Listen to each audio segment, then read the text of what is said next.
Support for this podcast comes from Frito-Lay and the 2023 Snack Bracket Championship. The Frito-Lay Snack-It Challenge is underway, and fans are voting on their favorite snacks to crown champion. We're talking about prime-time matchups between the best 64 snacks in the land. Will Ruffles Ridges reign supreme? Can Doritos defend their dynasty? Or will Smart Food use their smarts for a surprise upset? Only you can decide. Get in on all the action for a chance to win up to $1,000 or a year's worth of snacks. Let your snacks be heard. Just go to FritoLaySnackIt.SBNation.com to vote and enter for a chance to win. No purchase necessary. Sweepstakes ends April 3rd, 2023. Void where prohibited. Year's worth of snacks awarded in the form of 52 coupons, each good for one bag of chips. See official rules at FritoLaySnackIt.SBNation.com. The Black and Gold Banneret Podcast is brought to you by Orlando Homes Express, brokered by eXp Realty, proudly serving Orange, Seminole, and Lake counties. Call 407-790-9957 or visit WeSellOrlando.net.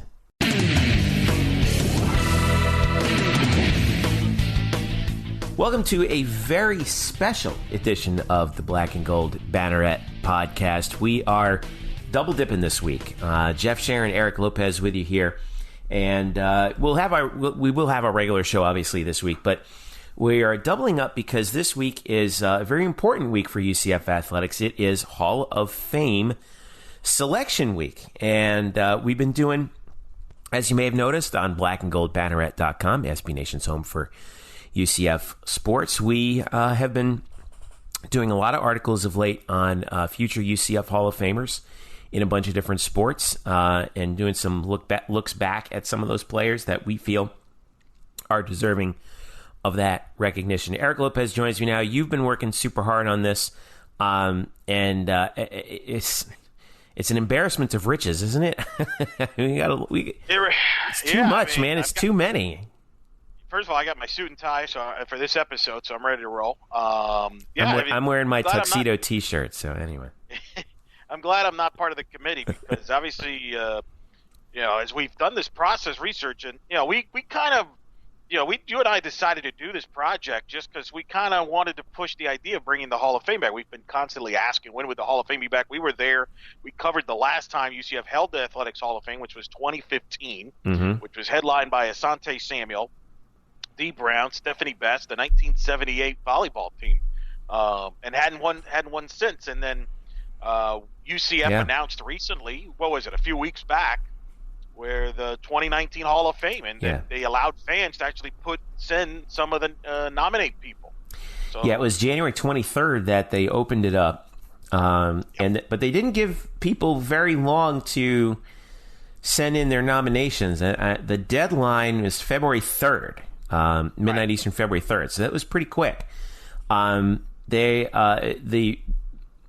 They're going to select, at least as far as we can tell, they're being very tight-lipped about this, but as far as we can tell, they're accepting, the class is going to be 5. Yeah, probably more than 5. Should be more, since they've waited 4 years for this. But I agree with you, by the way, on that, because there's other schools that don't have a limit. Yeah, they should do 10 to make up for the year they missed 2 years ago. But like I said, I'm not in charge. But the qualifications, there's a couple of different sort of categories. There's legendary knights who are, one-letter award from participating in NCAA sanctioned sport. Accomplished knights who were extraordinary service and major contributions to the program, and recognized as being exceptional in their chosen field of endeavor. And then an honorary letter winners category, which is basically like non-athletes, like former coaches, staff, administrators, donors, alumni, community leaders who were not letter winners at UCF. So it's kind of like a hall. Your all-stars, right? And then your all-time great leaders, very popular athletes, and then your non-athletes, your coaches, staff, and everybody else. So we'll put the links to this up on the show description. We'll also put the links to the current Hall of Famers in there. You can there are 2 teams that have been inducted: 1970 volleyball national champions and 2003 cheerleaders who were national champions. The qualifications also, and we'll get into these in more detail in a little bit. You had to have been, you have to have earned your degree, demonstrated good citizenship, eligibility waiting period. If you completed their eligibility and immediately graduated, you're eligible July 1st, 7 years after the completion of your eligibility. If you left UCF before the completion of your eligibility, so if you left early for, say, the NFL draft or something, but you received your degree later, it's 10 years after the date you left UCF. So that would make certain people like Brandon Marshall, for example, eligible, even though he left early and all that. So, okay. Let's so here we went all over the place on this with a bunch of different football players who we feel should be future Hall of Famers. Some of them we did some things on them that maybe they're not technically eligible yet, but we also did some other sports as well. We have a few more coming out, and in the process of doing this, as you know, Eric, we found we were reached out to by a couple of alumni who were like, you really should talk to about this. Really belongs as this person or that person. And we are lucky enough to talk to two of them in this podcast from UCF Football. One of them is Mark Giacone, who's still top 10 all-time UCF in rushing. He was a great player for UCF from 1987 through 1990.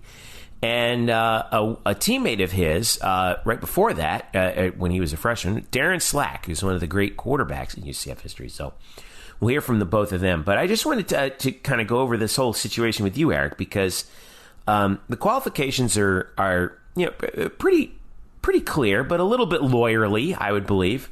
What did you think about how they're kind of going about this whole thing? Because I think it's fair overall, but we'll discuss maybe some possible shortcomings a little bit later. But what do you think? Yeah, I think some of it, like the 7 years after graduation or 10 years. Why don't we just make it 10? Because when we wrote our each sport and Hall of Famers for football, I kind of, in my mind, was thinking, okay, this is 10 years of, because that was what it used to be. It's like 10 years, right, no matter what.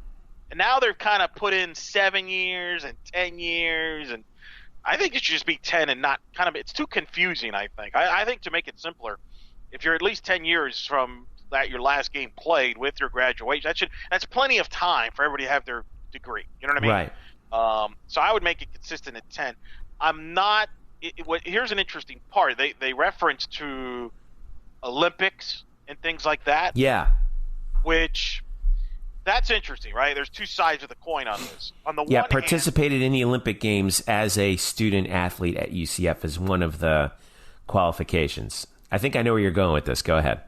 Right. There's two. It's an interesting debate on that. Is should this Hall of Fame be based on what you did at UCF only, based on your performance at UCF, or on the other hand, the fact that by being successful after UCF and maybe giving the exposure to the school, does that give you the right to be in the Hall of Fame with in the Olympics? And I think that's going to be an interesting debate, because I think there are going to be certain candidates, for example, Brandon Marshall, which we'll discuss. Some might argue that he is not a Hall of Famer based on he did not have a Hall of Fame playing career at UCF. He wasn't. Some would say he wasn't even the number one receiver during his time. It was Mike Sims Walker. But because of the success that Brandon's had in the NFL and the attention he's got and the attention that he's as a result has brought to UCF, does that warrant him getting into the Hall of Fame? A guy like Phil Dalhouser, who didn't play a sport at UCF but was in the Olympics, does he all of a sudden perhaps get in? That could be controversial because he didn't play a sport here. Not to mention, there's some sports that have a big advantage over others as far as playing in an Olympics, for example, like track and field. So it may be easier to get into the Olympics from UCF than, say, basketball, right, or something to that extent. So, should it be just based on your performance at UCF? Should it be a combination of things? I think some of the debate that'll go on there and will be very fascinating to see how the voting kind of, how they decide to address all that. Right. So at the end of this, we'll actually give, if we were voting, our 5 nominees, to pretending like, we're a member of the voting committee, which we must say we are definitely not. But we'd be we'd certainly be interested if they ever want to let us in the door. But yeah, I've got my 5, Eric. You got your 5. It's and we'll have some interesting discussions about that. We haven't discussed it either. So right. So all right, so let's dive in. Two of these guys, the two guys that we talked to, I think when you talk about UCF, we talk about football, and you talk about the old times of UCF football. Two of the names that have popped up for me in particular when we've been doing these stories are Darin Slack and Mark Giacone. And we're going to start with Mark Giacone because if you were around UCF in the late 80s to early 90s, he was he was one of the more popular players of the pre-Dante Culpepper era that you're ever going to see. Top 10 in rushing, and just a great interview. So I connected with him actually on Facebook, and we were able to and we were able to schedule an interview, and we actually got it done. So without further ado, I really think you guys have got to hear this, because he's just a really, really cool dude, and give you a lot of insight into sort of the I don't want to say prehistoric days of UCF football, but sort of maybe the Mesozoic era, I guess we can call it. So here's my interview with a guy who I think should be in the UCF Athletics Hall of Fame, former UCF football running back, Mark Giacone. All right, so as we move right along here with our special pre-UCF Hall of Fame edition of the Black and Gold Banneret Podcast, I got a little story to tell about our guest here. So I'm at this pregame meeting for women's basketball, of all things. And I was talking with a guy who was a student at UCF in the early 90s, late 80s. And I told him, I was like, wow, you were there during the heyday of the FCS days, at that time Division I AA, and the win over Youngstown State in the playoffs. And 2 seats down from me was Linda Gooch, the head coach of UCF cheerleading, who's won national championships. And she overheard our conversation. She looks at me and she says, "That was amazing. Mark Giacone. Gosh, I still remember how good he was." Well, lo and behold, here he is on the Black and Gold Banneret Podcast, one of the most beloved UCF players, running back for UCF football from 1987 to 1990. He is still in the top 10 in rushing at UCF with 2,128 yards, and that was with most of one of his seasons wiped out due to a knee injury. If you look at the UCF record books, his name still dots it in all the rushing annals. Mark Giacone joining me right here on the Black and Gold Banneret Podcast. How's the weather up in the Jersey Shore, Mark? Oh, hi, Jeff. Oh, it's terrible. Thank you for asking. And thank you so much for having me on. It's such a pleasure and a thrill. Well, I'm so happy that I got to give some credit to a few people here. Michael O'Shaughnessy also, we've been doing our future UCF Hall of Famers series on Black and Gold Banneret. And Michael O'Shaughnessy popped up in a group, and he's like, "Yeah, who's another guy who isn't in who should be in? Mark Giacone." And then he listed off your resume, bullet point after bullet point. I mean, Mike is like the team historian, but 2-time team MVP, played with a bunch of guys who are already in the Hall of Fame. UCF was 27-6 when you were in the starting lineup, and you were the first UCF player to rush for 1,000 yards back in 1990. That great run that you guys had, 10-4, beating Youngstown State in the FCS playoffs. Like I said, 1AA at the time. I'm going to keep on saying FC. All those years it took me to swear off saying 1AA when they changed it, and now I'm used to it, right? I still say 1AA, so don't feel bad. Right. So let me ask you first. Go ahead. You are a Jersey boy. I am. Like myself, from Westfield, outside of Elizabeth, which is the next town over from Newark. How does a kid from Westfield, New Jersey, in 1987 end up at the University of Central Florida? Well, it's actually it's a great story. That started out so great. I was recruited. I had a good senior year, but I had a poor team. But I had some scholarship offers, and the one school that offered me a free scholarship was Holy Cross. I also had some other schools, Delaware and Villanova, that were looking at me, but I was set on Holy Cross, and what happened is right before signing day, and this is a tragic story, so I don't want to. I pick up the paper and it says the head coach had committed suicide for Holy Cross, which was horrible. So what happened is my name got lost. It was tragic. It was terrible. My name got lost in the shuffle, and I had nowhere to go. I went back to University of Delaware, and I went back to Villanova. Delaware had offered me a half scholarship. Well, before signing, UCF, my brother Mike, who played at Townsend State, played football at San Jose, had heard of UCF and sent my highlight tape to UCF. So what happened is UCF called me in May. They go, Coach, it was Randy Romero called me. He was an assistant coach at the time. He goes, we really like your tape. We want you to come see the school. I said, I'd love it, but we have no money. I said, well, thank you very much. But, if I'm going to come to Florida, they go, okay, well, if something different happens, we'll let you know. Well, I actually go register classes at Delaware in July. UCF calls me mid-July. They said one of the players had declined a scholarship, and we want you to come see the school. So here we go. My dad and I, we fly down to UCF in July of '86, and we stayed at Coach McDowell's house. So, Coach McDowell, some of the other coaches, I'll never forget, I go into the coach's room where they have their meetings, and my name was first on the depth chart. You know how that goes. Right. So we Coach McDowell, after 2 days, he asked my father and I to sit down, and and we were going to discuss scholarship offers. So I just tell you a quick story. So Coach McDowell, who I love dearly, but he was tough. He addresses my father, and he goes, Mr. Giacone, he's got that strong Southern jaw. He goes, we really like your son, so we're going to offer him, I'm paraphrasing, half scholarship, books. It was like a half ride. Now my father, who's a smart man, but wasn't educated, came from old-fashioned. Father made him quit school when they were young, so he didn't have a lot of formal education, but he knew how to negotiate. So he looks at Coach McDowell, and he was kind of shocked at the time because we were expecting a full ride. So he looks at me, and he goes to Coach McDowell. He goes, Coach, he goes, thank you so much for your hospitality. He looks at me, goes, Mark, get up. So we start to walk to the door. Coach McDowell goes to me, he goes to my father, he goes, Mr. Giacone, he goes, take a seat. He looks over his assistant, Randy Romero. He goes, Randy, he goes, write Giacone up for a full ride. And that's how I ended up at UCF.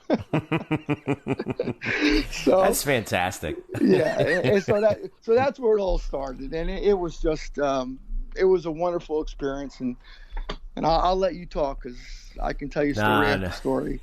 Well, that's why we're here. Now, you came to UCF at a time when the football program was really starting to take off at the level that it was, because when I look back at your freshman year, 87, all right, this was Darin Slack's senior year, and yes.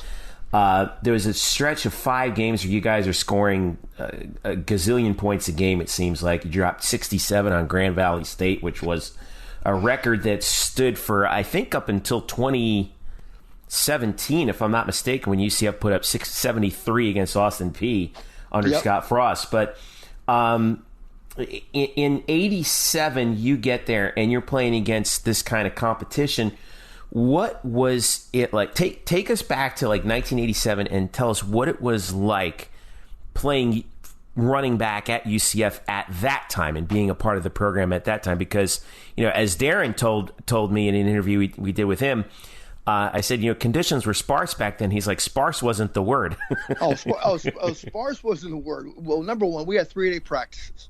We wake up at 6:30 in the morning, have our first practice, have breakfast after that, in the afternoon have our second practice, and after the practices we would have old Gatorade in a container in like a garbage pail with ice. And the Gatorade, you can see the crust on the bottom. You have to shake it. I am not kidding. It probably was a year expired, but we were so thirsty we didn't care. So that's how the conditions were back then. And so we did not have. Number one, we weren't limited to the time we were on the field, which I wouldn't change anything about it. But it was, the facilities weren't great, but for us, we loved it. We were out there. We were, there's something to be said for being young and stupid. Ignorance is bliss, and we loved it. And we bonded over the, tough practices. But, me, as far as me playing running back, it wasn't, I came in 87, which was my redshirt freshman year. And Darin, who we were talking about, was just the leader of the team by far. And he was a terrific, phenomenal player, and an even better person. But, the first two games, now when I came, all I did the previous year was work out, gain 15 pounds. And I come in, and as I was saying earlier, and I came in my freshman year, a quick story.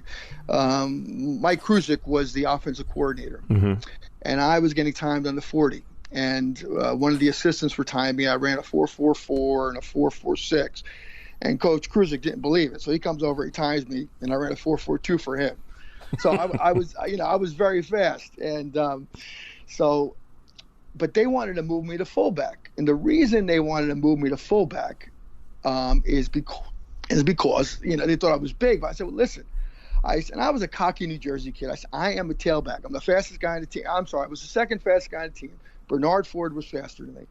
And I said, I want to play tailback. They said, okay, okay, then you're going to be third string. I said, well, I don't care. I'm playing tailback. I am not a fullback. So the first two games go by, and, I'm sitting on the sidelines. Now, when they talk about players being selfish, it's not so much being selfish. Certain positions you have to be selfish. It's knowing that you think that you're the best, and you're going to do the best for that team. And I never thought I never said, oh, that guy's better than me. I thought I was the best. I was cocky, and that's what drove me. So the first two games, the second game, I think we were 1-1, whatever. And what happens, I'm sitting on the sidelines, and one of the grad assistant coach, I won't mention his name, he goes to me, he goes, this is during a game, he goes, Giacone, hold the ball. Like I'm a ball boy. So he throws the ball at me, and I wing the ball back in his chest, and I said, you hold the F-word ball. Well, he tells Coach McDowell, and I get suspended for the next game.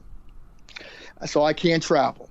So I come back the game after. Well, in that third game, the first string tailback had gotten injured. So for that next game, what happened, that was West Georgia, the game after my suspension. The second string tailback gets hurt, which was Gil Barnes. So I come in, and this is where Darin Slack comes in. Now, here I am sitting in a huddle. I have Darin Slack is a senior. I'll never forget Craig Rodriguez. He was one of the linemen who was 6'7", and all these monsters in the huddle. I'm like, and here I am, just turned 18 years old, and they called a play. And Darin looks at me. It was a 43 ISO or a 42 ISO, and Darin looks at me. He goes, Giacone, don't drop the ball. So the first time he hands it off to me, I ran 35 yards on my first carry from scrimmage, and that game I broke the school record at 177 yards and this and that. And luckily I started the remaining games of the season. We made it to the Division II playoffs, and we were on fire. I mean, after that game, Darin, I think it was Grand Valley State was the next game. Darin did this ridiculous 400 and 500 yards. I had 3 touchdowns, and we were lighting it up. And we made it to the Division II playoffs, and we ended up losing to the eventual national championship, which was Troy State. But we were just, we were getting all this attention, and all of a sudden the stands went from 8,000 to 20,000. It was incredible. Yeah, you could tell it was after that year, starting in 1988, when things started to something flipped, like a switch got flipped in the community around the team. And, you mentioned some of those guys that you played with. Like, you played with a bunch of guys who aren't just in the UCF Hall of Fame, but, played in the NFL. Sean Jefferson was on that team. Sure. Yeah. Bob Spitulski, who played for the Seattle Seahawks. The monster. Yeah. Rick Hamilton, who had a long career in the Arena Football League. Franco Grillo, who I'm sure we'll talk about in just a second. Sean Beckton was a teammate of yours. You played alongside Willie English. It was just, people forget, like, the teams that you played on, they were loaded with talent. It was almost as though the talent that you guys had was 1A level, and you were playing at 1AA. Oh, let me tell you something. We were, if you go, forget on defense, you mentioned Spit, you mentioned Hamilton. We had Ray Irvin at cornerback. We had the year before, we had this kid Kirk Wiley that if he would have played his senior year, we would have been.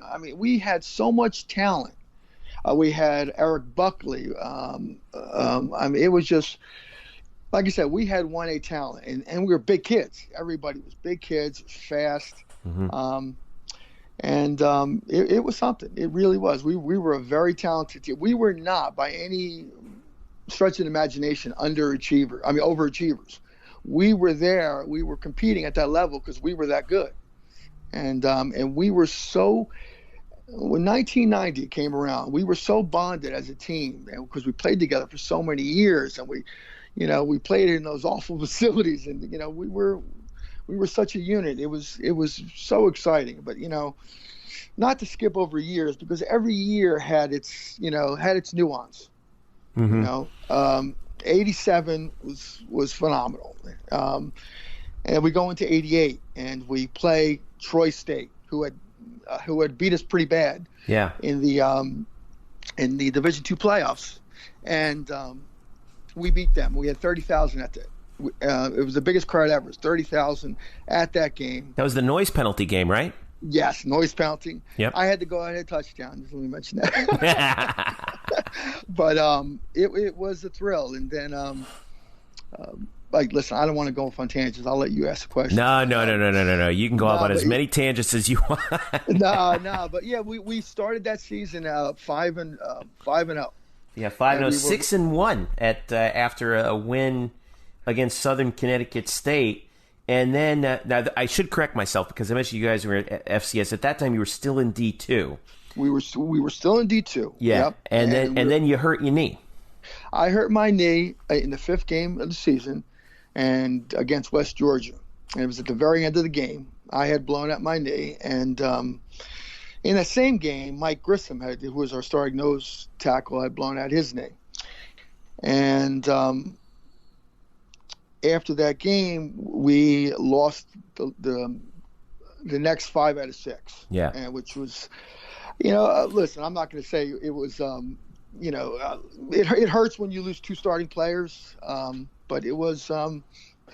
But I will say this: McDowell did say in an article, he goes, "I guess we missed Giacone and Grissom more than we thought." I happen to have that article. The proof's in the pudding, man. Because one of our guys on the team, one of our guys who actually writes for our site every now and then, was a backup receiver named Chris Carter. From Canada, yeah, and yes. he talked about he wrote a little bit about that season and how frustrating it was, after coming off of 87 and then 88, when everything kind of unraveled. But you come back in 89. This is the last year of UCF in Division II. Yeah, our transition. Yeah, yep. Tell us about the long path that you had to come back from that ACL injury, because repairing knees back then is not the way it's done now. It was a pretty it was a pretty barbaric process back in the day. It was. They used a patella graft, they used to call it. They called it back then. Mm-hmm. And we didn't have much for rehab. We didn't have anybody observing us. And I'll tell you a quick funny story now. Going into going into fall practice after I blew up my knee, I still had about an inch and a half atrophy between my right knee, which I had blown out, had ACL reconstruction in my left. And so we go into the practice, and, each year everybody thinks, not everybody, but a lot of people think that scholarships are 4-year scholarships. They're not. They are 1-year scholarships. So every 4 year, 1-year scholarships, right? Yes, exactly. So every year we go in to the head coach's office and we sign a scholarship. So Coach McDowell, who I would have gone through a concrete wall, and I love him dearly, but he was tough. And I go into his office, and he looks at me. He goes, "What are you doing here?" I go, now this is after all the other kids signed a scholarship.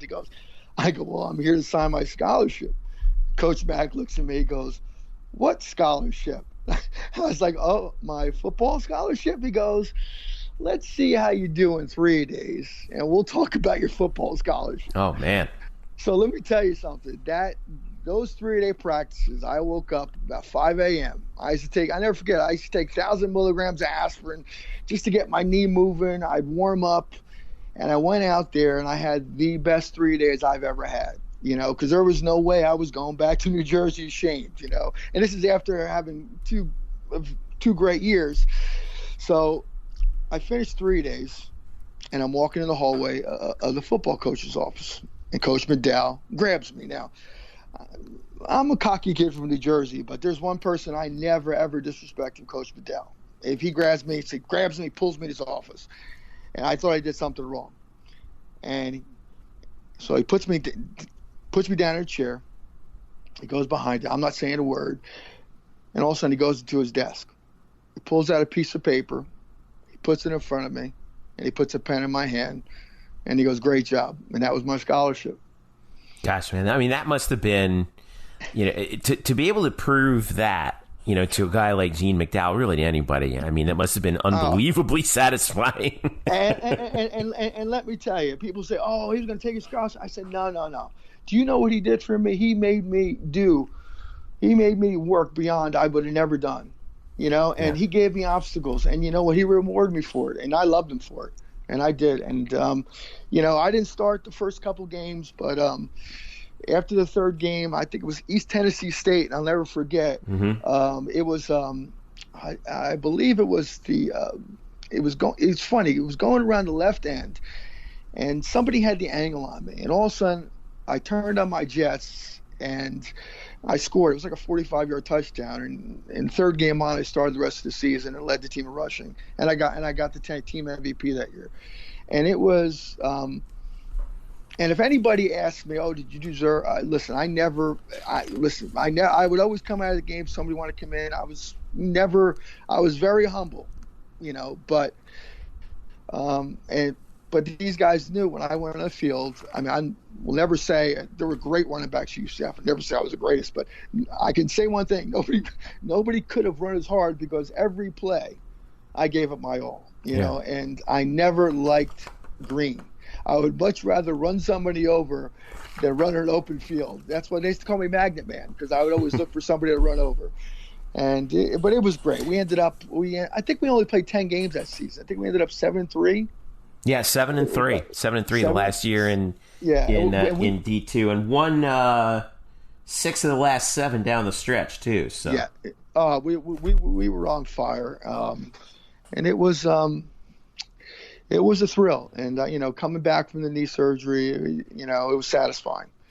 Then comes 1990, and that's your senior year, and that was the first year in. Again, then 1AA, and something clicked with this team after the first 7 games. You guys were 4-3 after a loss to Georgia Southern. Mm-hmm. That was on October the 20th. It was a 38-17 loss. Had a couple of big wins in there. Beat Bethune-Cookman, beat Troy in the opener, beat Kentucky State 49-0, won at Samford, and then you guys starting with the last game of the month of October, Southern Illinois, through to November 17th, the final regular season game against Texas Southern. You guys win 4 in a row, finish up with a 63-6 victory to end the regular season. You go to the 1AA playoffs in your first year in 1AA. Mm-hmm. And who were you rewarded with in that first game? A trip to Youngstown, Ohio to face Jim Tressel and the Youngstown State Penguins. Tell us about that game. Well, number one, it was, maybe 30 degrees, sleet, rain, artificial turf. And football weather. it was football weather, and we went out there. We weren't, being the underdog, and we weren't. The first 16 teams get into the playoffs. Well, I don't know if you know this. We were not 16. Mm-hmm. We were 18. We got in because there were 2 schools that had their, I believe, they had their annual game they played. I think it was Jackson or something. So we got in because those schools weren't eligible. Right. So we went in there, and from the get-go, we just, put them on sleds. And I had my best game ever. It was 191 yards. And, people say, well, you just wouldn't go down. I said, well, I didn't want to go down because the field was frozen. So that's the only reason I refused to go down. And it was, then Franco Grilla kicked the game-winning field goal, and it was something. It was a big thrill. And my parents will still tell the story how they, Jim Tressel heard Giacone in the hotel, heard my parents were Giacone. And he goes up to my parents. My father would tell the story. He says, your son is one hell of a football player. And my dad has told that story probably 1,000 times. But it was, but we were on fire. I mean, it was just a, very competitive game. And to tell the truth, I had 100 yards in the first quarter. And we actually stopped running for some reason the second half, but mm-hmm. we were running all over them. But, and then we went to, I'll let you take it from there. The next week was William and Mary. Yep, and that was at home, too. First ever home playoff game in FCS, I think, if that's right. Yes. Yep. And we beat them 52, if I'm correct, it was a 52-38. 52-38, yep. Yep, and I think I had 110 yards or somewhere around there. I know I broke 100. And we all, it was a shootout. They score, we score. They score, we score. We just happened to score the last 2 touchdowns, and then we advanced to the semifinals, which was our nemesis, Georgia Southern. Yeah. And we don't have to talk about. We could talk about that. We'll pass that over, right? Well, actually, I tell you right now, it was a heart-wrenching game for all of us because, well, for me especially, see, Georgia Southern, and we were able to run. Even in the regular season, I had 126 yards on Georgia Southern. And we went into that game, and it was 9-7, and we were doing well. And then coming out of the half, we went into spread the rest of the game. And I did not see the field until the end of the fourth quarter because spread was all receivers, and mm-hmm. we ended up losing like 44-7, and it was terrible. So, it wasn't meant to be, but they were a great team, and but I hated that spread formation, and I will give Cruiser credit because that's what they do nowadays. Yeah, he was well ahead of his time. People forget that. Oh, let me tell you something. Mike Kruzik was one of the most intelligent football coaches that you'll ever come upon. I mean, he knew his stuff. I mean, he played in the NFL for a long time, but that doesn't mean anything. I mean, he knew his X's and O's. He was in that room, I mean, probably 21 hours a day watching film. And, that spread formation was all him. Although I think the timing of it wasn't great, but still. But it was a magical year. It was a magical year. It was a great career. I was very fortunate, and also to stay. Even though I blew out my knee, my sophomore year, I came back. I had my 2 best seasons after I blew out my knee. So, It was great. It was really something. That Georgia Southern team went on to win the national championship. They actually beat the University of Nevada, Reno, the week after they beat you guys 36-13 to win the championship. That was their head coach at that time was Tim Stowers, who I think, if I'm not mistaken, he took over for Irk Russell, who was who was a longtime assistant under Vince Dooley at Georgia. And people forget, like, Youngstown State and Georgia Southern, those are two schools. It was basically like if you could think of like Alabama and Georgia now in FBS, that's what they were back then in FCS and in D2 at the time too. So I mean, those are some good teams that you guys played. So let me ask you this: so you go, your football career ends in 1990. Mm-hmm. Where does Mark Giacone go after that? What happens? I know that you told me earlier that you thought about playing professionally, but then decided to go into your career. So fill everybody in on what happened after your football career was over. Well, after my career ended at UCF, I'll be honest with you, there was nothing more that I ever wanted to do with my life than to play football. I just loved it. I tried. When teams would come by, I'd work out for teams, run 40s, do whatever, do bench press, whatever. And now I had an agent who I had never met, but I talked on the phone. I don't know if you remember Seattle Seahawks. He was a safety. Kenny Easley before your time. But I think he's in the Hall of Fame now, isn't he? Kenny Easley. Yeah. Yep. Mm-hmm. I think so. Yeah, I'm pretty sure he is. And he was my agent, and he was fairly confident that I would get picked up in the later rounds. But what happened is, since I did have ACL reconstruction, and back then people thought, even though I played on it, they thought, how long is my career going to go, with that? A lot of teams stayed away from me. And I ended up, there was the World League back then, but they wasn't paying anything. Mm-hmm. So there was this professional spring football league that was coming out. And I actually got drafted by this team called the Miami Tribe. And I went out there and practiced for 2 weeks, and the team folded. Mm-hmm. And then after that, I gave up and started my career. And moved back to Jersey, and that was it.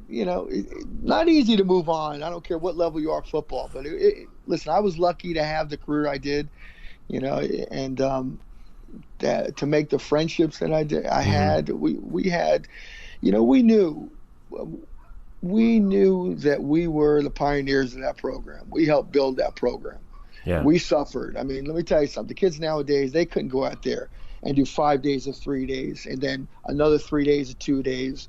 There's no way. And the grueling schedule, I mean, we sacrificed. And, I had back surgeries since then, and people, and I've had, some head injuries, but you know what? People say, well, would you, if you knew then, if you knew then what you know now, would you change it? And I'm afraid to say I would not change a thing. I loved it. Mm-hmm. We never came out of the game. There was no such thing as a concussion. We used to call it getting our bell rung. Yeah. And we had a routine. If you did get hit, and you felt like you were going to throw up, well, we would all get in a huddle. You would throw up in the huddle, and then we would move the huddle so we get away from it. But this way, the referees couldn't see us throwing up. And a lot of us, especially I always carried smelling salts in my socks, so I wouldn't have to come out of the game. Man. So. Yeah, you're making anyone who's a doctor who's listening to this right now is probably freaking out. I know. It wasn't the smartest thing, but like I said, there's something to be said or being young and stupid, But I'm sorry, Ged. No, I'm sorry. I was going to say that, now when you look at how far UCF has come, as a program. And you think back on your time, what is your reaction to it when you see UCF on television beating Auburn on New Year's Day, last year, and playing against LSU in the Fiesta Bowl, winning conference championships? Like, what are your thoughts? What goes through your head when you see how far your alma mater's come? Well, number one, I'm so proud of where we come, but at the same time, It doesn't surprise me, to be honest. I was a little disappointed that we didn't get to where we are sooner, because I thought this program, this place, we had talent. Like I said, when we were 1AA, we had 1A. We had a bunch of 1A players. We had, a bunch of NFL guys. And, when I watch them, I talk about UCF, there's nothing but pride, but it doesn't surprise me, because there was such a pool of talent in Florida and, a little bit in New Jersey too. Yeah. So, not so much pride for, where we come. And, I talked to one of my linemen I haven't talked to in probably 28 years, just because we lost touch, a friend of mine, Tom Lipley. And it's like we talked.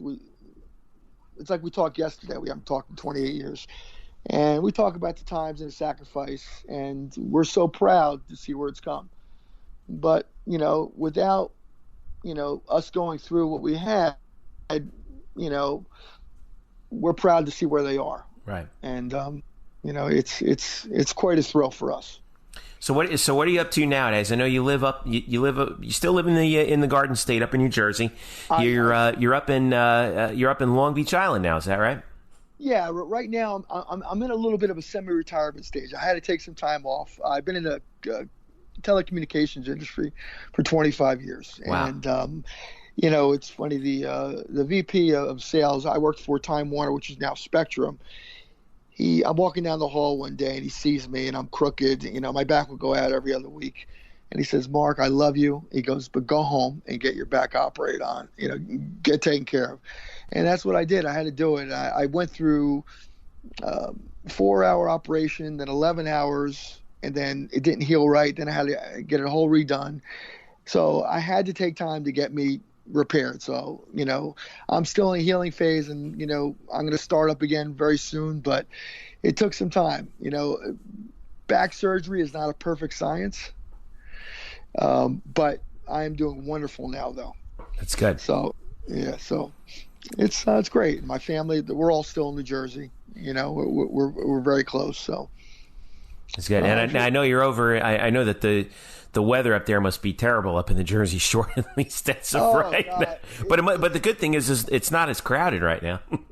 No. I don't know if Long Beach Island. Right now it's empty. Right now I needed a place where I can go relax, no noise. It's just me, my dogs. And you could probably roll a bowling ball from the causeway down to Barnegat Light, and it wouldn't hit anything on Long Beach Island Boulevard. Oh, it's great. And my son comes out here. I have a 14-year-old son, which is just the love of my life. He's the best.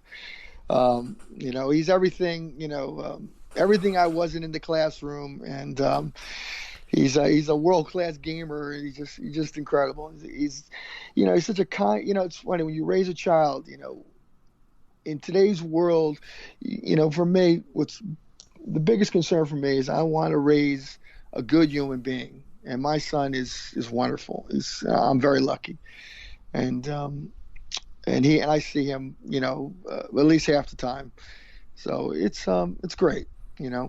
And it's nice to, I feel blessed. People say, you went through backs, you went through this. I said, I am the most blessed person in the world. I am lucky, and you just got to enjoy life. The little things, just like, in this weather, I thank God I got heat. People don't have heat, and people out there starving, and, only problem is I just can't take in any more dogs. I got too many.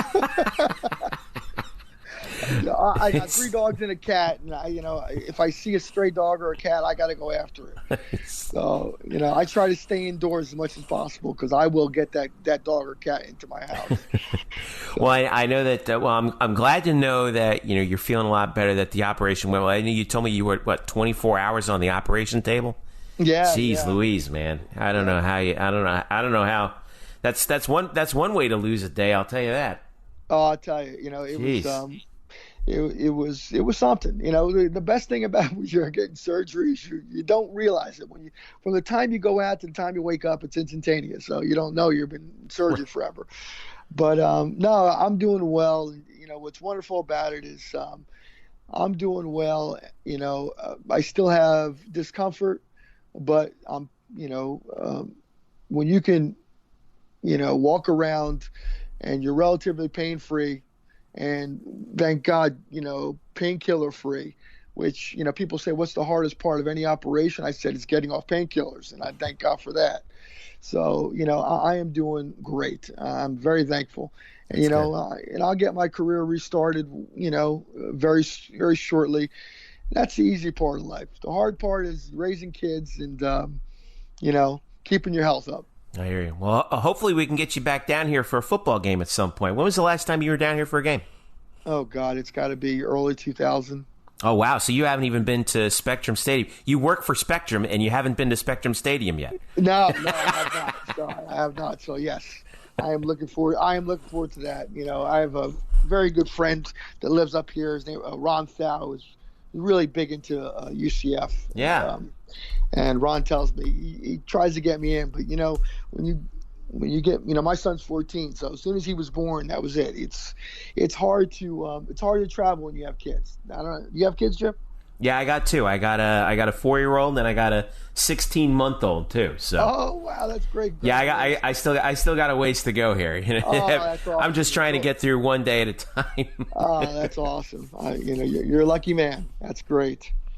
Good stuff, man. Well, I tell you, I had such a so great talking to you. And one last thing I wanted to let you know before I left it, and I think I told you this before, was it was the story with Alan Gooch, who I saw at the Orlando Apollo's opener, and he and I were talking. And I was like, yeah, I connected with Mark Giacone, and he looks at me. He's like, "You found Mark Giacone?" Yes, I found Mark. Yes, I found Mark Giacone, and I'm so glad that I did, because it really is a pleasure talking to you. Listen, it's a pleasure talking to you. Stay in touch and keep us posted on how you're doing. And I'm hoping that the next time that maybe next year we can get you down here to a game and you can see what it's like here, man, because it's a lot of fun. It certainly beats the winter time in empty Long Beach Island, if you know what I mean, right? Yes, definitely. Well, Jeff, thank you so much for having me on. It's such a pleasure to talk to you. You got it, right? Mark Giacone, thank you so much for joining us here on the Black and Gold Banneret Podcast. Stick around. I'll talk to you soon, all right? All right, thank you. Really, really cool interview with Mark Giacone. I really do hope that he does get in. I know that if I was on the committee, he'd get my vote, because he was right in the middle of that. Yeah. Let me ask you, why do you think he's not in? I don't know. I just think is it one of those things because the Hall of Fame has been inconsistent? Because sometimes I just think he's gotten lost in the shuffle. I mean, he played alongside a bunch of guys he was in the same backfield as Willie English, and Willie English is in the Hall of Fame. You could say the same about Darren Hinshaw. Why isn't he in there, considering the career that he had? And actually, you could say the same thing about the guy who we're going to interview on the other side of this break. When we get back, we're going to talk with former UCF quarterback and current quarterback, one of the best quarterback gurus in the country, a guy who has done amazing things after his career at UCF. Darin Slack joins us on the Black and Gold Banneret Podcast, our special UCF Athletics Hall of Fame edition. Stick around. We'll be right back. The Black and Gold Banneret Podcast is brought to you by Orlando Homes Express, brokered by eXp Realty.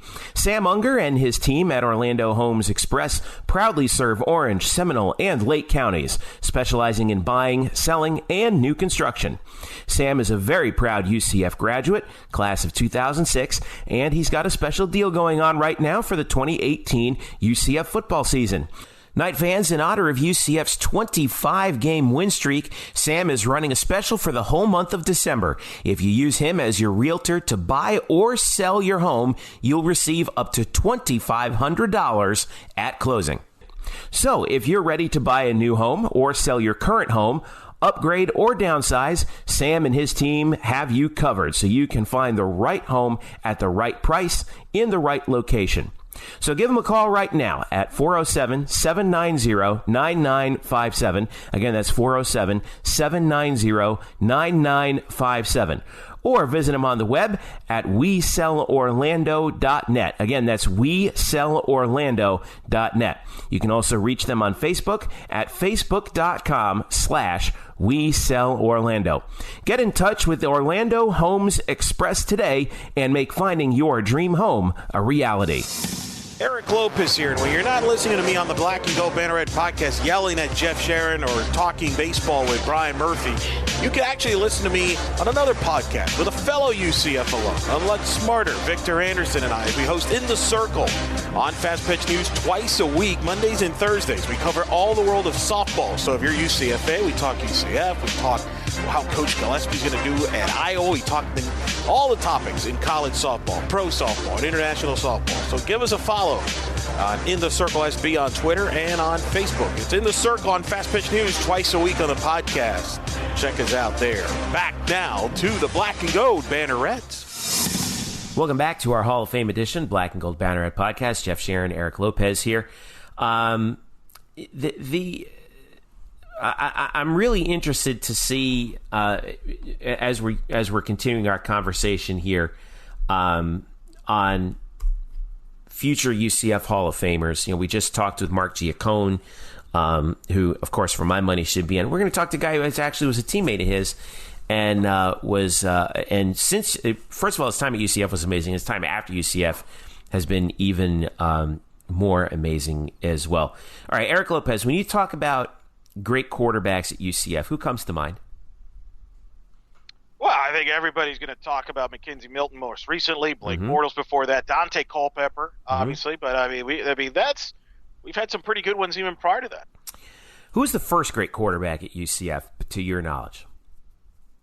Darin Slack, right? Yep. That would be the one that jumps out. He would be the guy to me. And again, in the era of Gene McDowell, who we'll talk about soon, Darin Slack was the guy who basically walked on the moon for UCF and the spread offense that they ran under a very young offensive coordinator, Mike Kruzek, at the time under Gene McDowell. Reached out to Darin after I wrote up, or Darin reached out to me, rather, I should say, after I wrote up a piece on him about the UCF Hall of Fame and how he should be in. And he graciously invited me over to talk to him. So, and the stuff that he's done in his career after UCF has been phenomenal, not just starting two high school football programs here in Central Florida, including one over at Masters Academy. He has become one of the great quarterback tutors, quarterback gurus for young high school quarterbacks looking to get into college in the country. He's traveled the nation and actually traveled internationally, as I've said, preaching the gospel of good quarterbacking to high schoolers everywhere. So here is my interview with Darin Slack, former UCF quarterback, here on the Black and Gold Banneret Podcast. All right, well, if you're a UCF fan, and I mean going back as a UCF fan, back to the D2 days and the early days of head coach Gene McDowell, before there was Mackenzie Milton, before there was Dante Culpepper and Ryan Schneider, before there was Blake Bortles, before there was Darren Hinshaw, there was Darin Slack. And he left UCF after basically playing for his entire 4 years when UCF was in D2. By the time he graduated in 1987, he was, well, by far and away, UCF's all-time leading passer. But his numbers withstood the test of time. Today, he's still ranked in the top 10 and in many places the top 5 in all of UCF's passing categories. And he joins us now here on the Black and Gold Banneret Podcast. Coach and quarterback, Darin Slack. How are you, Darin? Oh, thanks a lot, Jeff. It's great to be here with you. Appreciate the opportunity. So you reached out to me, and I got to thank you for this because Eric Lopez and I are doing a series on future UCF Hall of Famers. So guys that we think should be in the UCF Athletics Hall of Fame. They're having the first vote in 4 years, actually, coming up this Friday. And I can't believe for the life of me that you're not in the UCF Hall of Fame. You should be. And I'm going on the record with that right now because the trail you blazed at UCF speaks for itself. I want to go back to when you were a high school kid yourself. You're one of the great quarterback gurus in the country, and you've tutored over the years thousands of high school quarterbacks. Take me back to when you were a high school quarterback at Lake Howell, because you're a local kid. And then you heard about, you would have the opportunity to play at UCF. What brought you to UCF from Lake Howell? Well, at the time, I was being recruited by a number of Division I schools because I had some fortunate exposure to University of Pittsburgh. I was kind of anticipating that I'd be John Kangemi's new backup, because he was there at Pitt at the time. He was post Dan Marino, so it was kind of a history of great quarterbacks in Pennsylvania, and I saw myself going there, and their recruiter really worked me hard, and so I was all blue and gold Pitt, And about that time, we were going to sign Foge Fazio, who was the head coach at that time, came to my house, sat down in my room and had his big recruiting book. And it was a big moment. It was kind of like, ooh, the head coach is here. And he shared with me some things that just really shook me. He said, well, we got a couple of guys in Western Pennsylvania we're looking at, and we're not sure we're going to commit. And, really kind of backpedaled him. I thought he was there to kind of seal the deal, and it ended up becoming very discouraging for me. So when he left, I was kind of like, well, that was awkward. I thought it was just kind of a, hey, we're all in, and it's ended up being kind of a runaround. So that night, Bill Cubitt, who was the defensive back coach at that time and one of the key recruiters, called. And then just a follow-up call. He's like, Darin, I know you're going to Pitt, but I figured I'd just give you a call. And I said, I've got to be honest. I said, I just had a situation, He said, well, you got another visit left. Would you come? I'm like, yes, I will. So I felt like the jilted boyfriend, I'm going to go ahead and take a time to go do this. So I went over to UCF, and I got to be honest, I'd always grown up. See, we'd go fishing every week, my father and I. And we'd drive by, at the time, what was then Florida Tech, FTU, and then we saw it become UCF. And I think I even said to him one morning, 3:30 in the morning as we're driving to the coast of the Banana River, I'm going to play there one day, just saying that. And he's like, I believe you. We'll see. Well, having brought that back up that night to my dad, I was like, well, maybe we just need to go look at what they got. And I had no expectation that it was going to be a good experience. Well, they really made me feel important and welcome. And it was just when I got done that weekend, I was like, Dad, what am I doing? I'm going to go sit for years at Pitt. Why don't I just go play at UCF and then I could play early? Well, I had no idea how early I would play. I played in the first game of my college career. Dana Thyssen was the the starting quarterback at that time. He was the punter. I'll never forget it. We're playing Bethune-Cookman, massive rivalry, big details, never seen guys that big before, biggest crowd of my history, and I'm content with the clipboard in my hand, drawing up the plays and thinking, man, I'm not ready for this yet. And Lou Saban turns to me after Dana goes down on a punt and goes, you ready?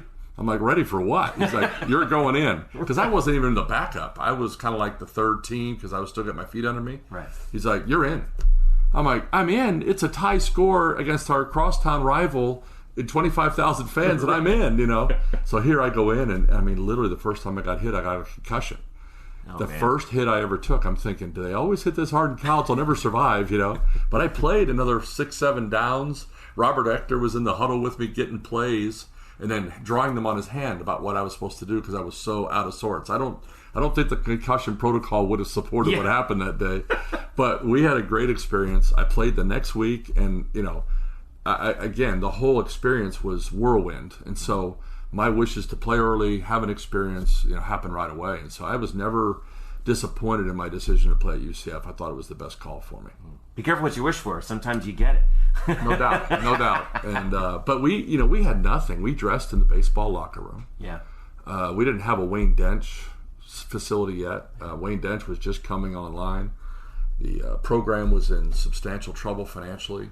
I didn't understand that until we got there. So my father jumped in on the booster club to do what he could. And about my sophomore year, they really started to get serious because that's when Gene arrived. Yeah. And Gene changed everything. Lou left, Gene showed up, and he walks up to me. The first thing he says, I wish you believed you were as good as I believe you could be. So it was a very affirming and very positive thing he shared with me that day. And he really did that for the whole program. And so he's another guy that probably needs to be in the Hall of Fame because of the things he did for the program. But, there's a lot of stories there, but I'm very grateful for the opportunity to play. It was a lot of fun. You mentioned, how the facilities were sparse back then compared to... Sparse wasn't even the word. Well, yeah. There was no facilities. Spartan, well, there was nothing there. You guys are practicing out in the mud. Right. in whatever open field you could practice on. And you mentioned Gene McDowell coming in because in your freshman year, Lou Saban, who had coached at the Denver Broncos, it was there, but then he left midway through the season. Jerry Anderson finished out. And then Gene comes in your sophomore year, and you'd mentioned that the program was in financial trouble, but then Gene found a way to turn it around. Describe for us, because a lot of fans remember sort of the later years of Gene McDowell leading into when Mike Kruzak took over the program. But describe for us the work that he did with you guys and the players all around in getting UCF to the point where in the mid-90s, where it was compared to where you guys were as his first group at the time. Well, at the time, I think what he brought was a belief we could win. I mean, I think we were operating from a Division II, very abused mentality. We just had no perception that we could win. And he came in with an expectation, having coached at FSU under Bobby Bowden, that winning was an expectation. This wasn't about when or if, or not if we were going to win, when we're going to win, and how bad we're going to win. I mean, he would come up to me, and this is kind of funny, but he'd be like, okay, I need you to understand I'm motivated about what you're going to do, so how many touchdowns are you going to throw tonight? I mean, he would literally ask me that question, and I'd be like, I didn't know that was a priority. And he's like, I just need you to understand, we're throwing the ball tonight, we're going to win, and I need you to be successful. So that was his way of challenging the psyche of each of his athletes to step to the next level. And at the time, we didn't really have a cohesive understanding of what winning took. So he brought a whole philosophy and a coaching staff that came from FSU with Mike Kruzak and the rest. And Mike brought a pro playbook with him and a whole perspective on how to do offense that really got me excited because, you know, he was kind of a throw it around kind of a guy as well as an innovator. And very quickly we started to see some success. It took some time to get the players on board. You know, they usually say it takes about 3 years to get your feet under you as a coach. And by my third year, which would have been my senior year, he had what he wanted, and we were ready to roll. And most of it, to be honest, was defensive. We always had the athletes on offense, but we couldn't stop anybody. And now the nightmare defense, which is what it became to be known as, really put us in a position where we were as explosive offensively. You know, and most people don't understand what happened my senior year because we started out very conventional. Just 21 personnel. We were going to, 2 tight ends and one back with maybe a little bit of play action, that kind of thing. Well, after the first game was over, Mike was very frustrated.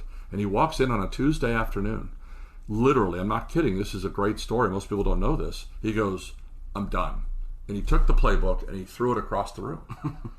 So Mike threw out the playbook. He comes into the office and he goes, listen, Darin, I'm tired of running the ball because we can't run the ball. Our offensive line is not what I want it to be. We had 3 freshmen on the offensive line my senior year. Mm-hmm.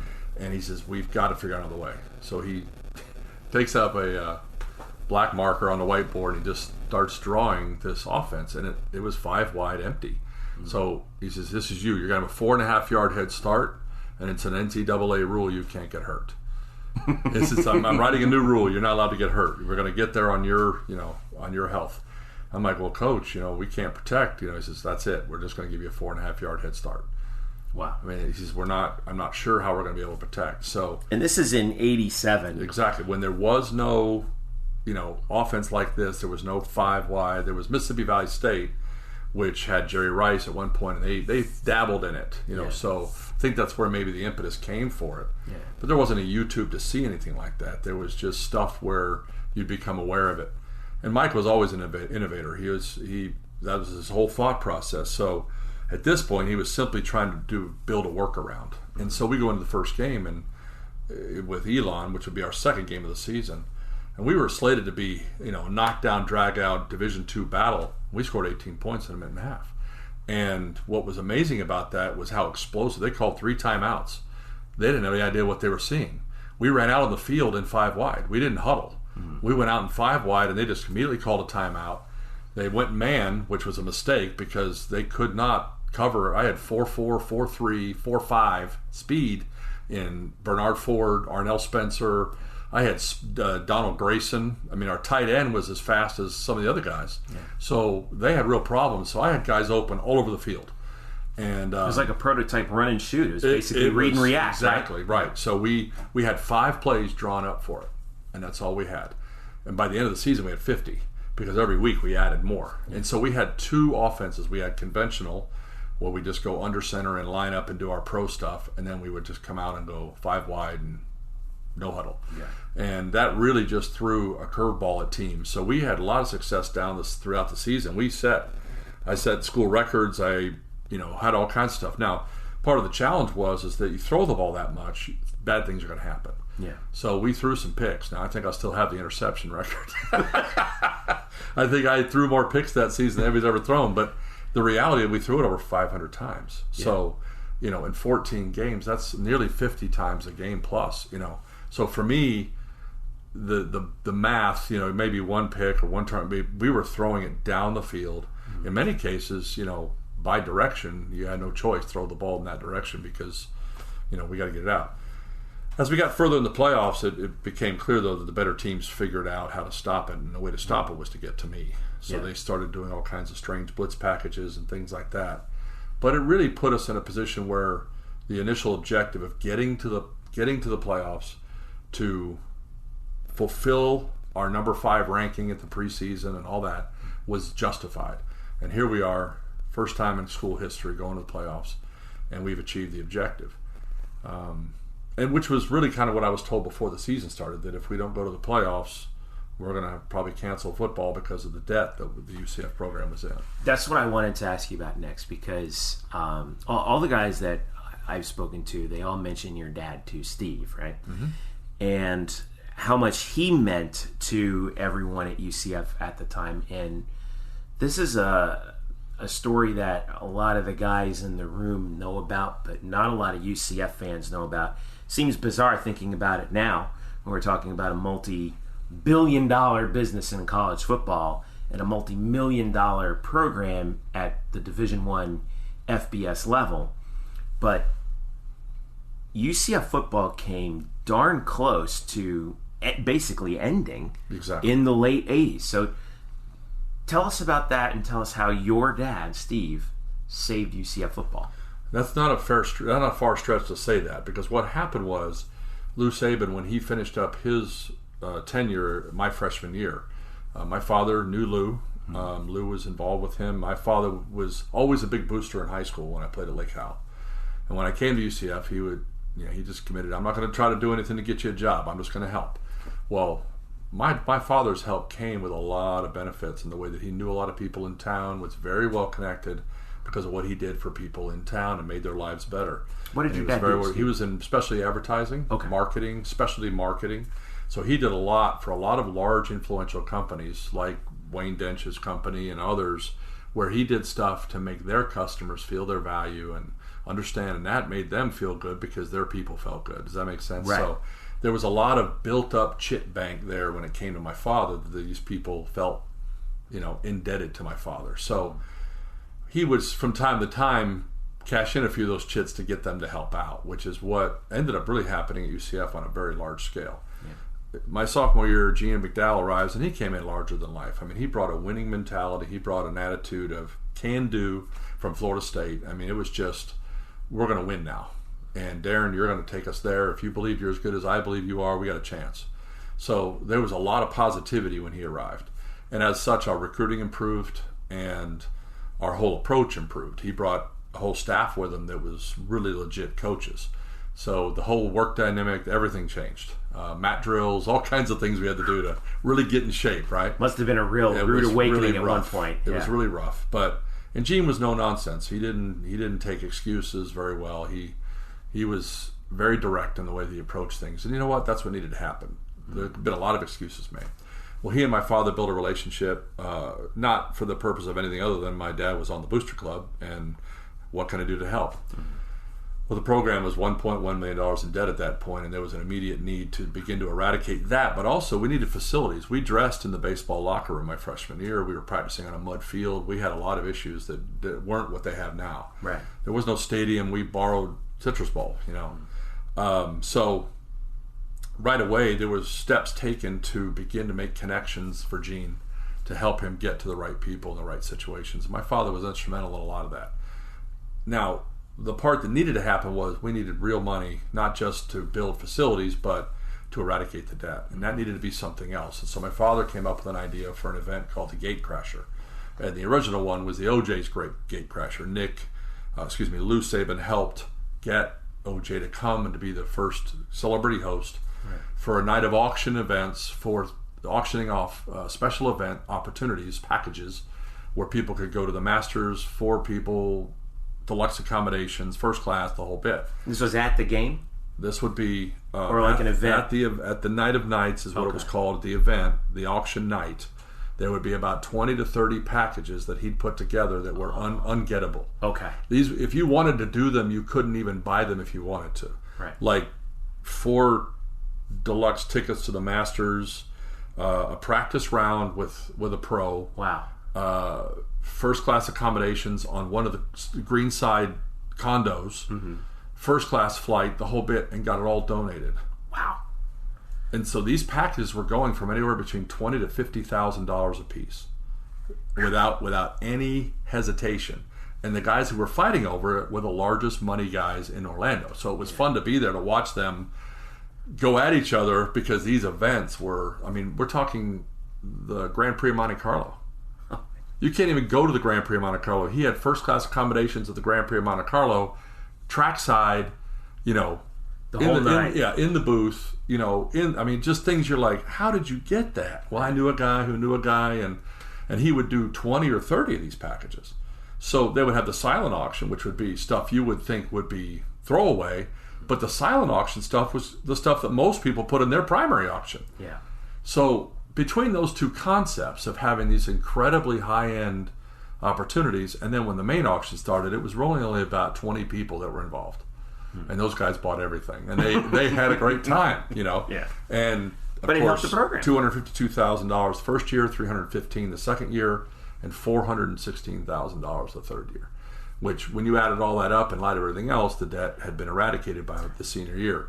But it was before that last event that occurred in the spring, because they hadn't had it yet, where the football team, if you think of the timeline, the chronology, the third event was going to happen in the spring of my senior year. So the idea was, we got to have a big fall to justify people still getting in the program. Well, we went to the playoffs. If you don't go to the playoffs, we're still almost $500,000 in debt. We got to make it happen. Exactly. It's got to happen or else. And so we did our part. We got the semifinals of the national championship.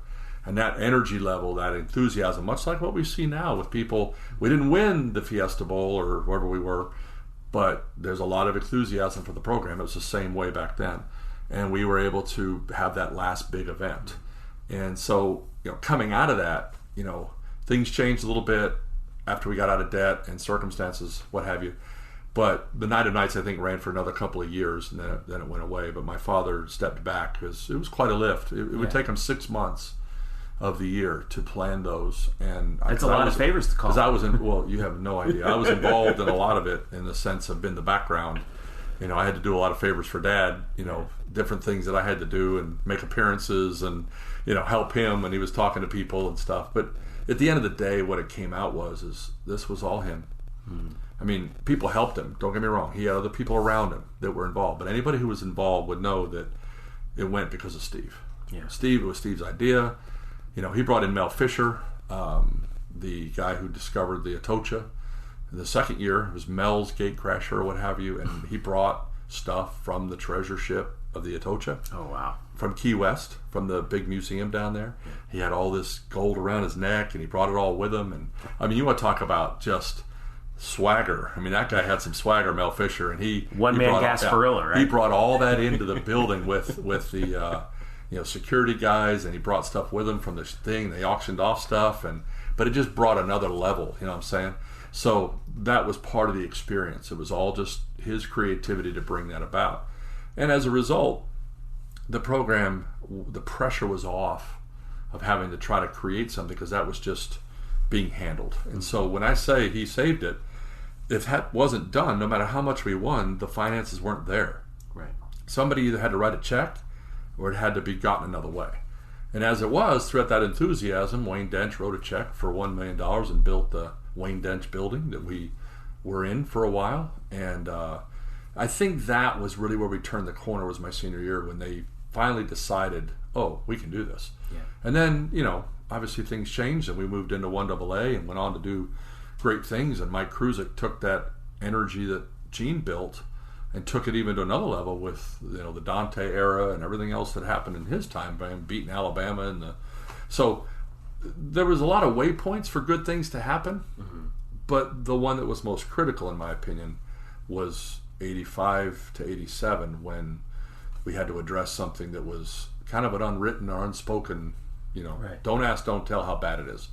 And it all happened behind the scenes, and most people don't know.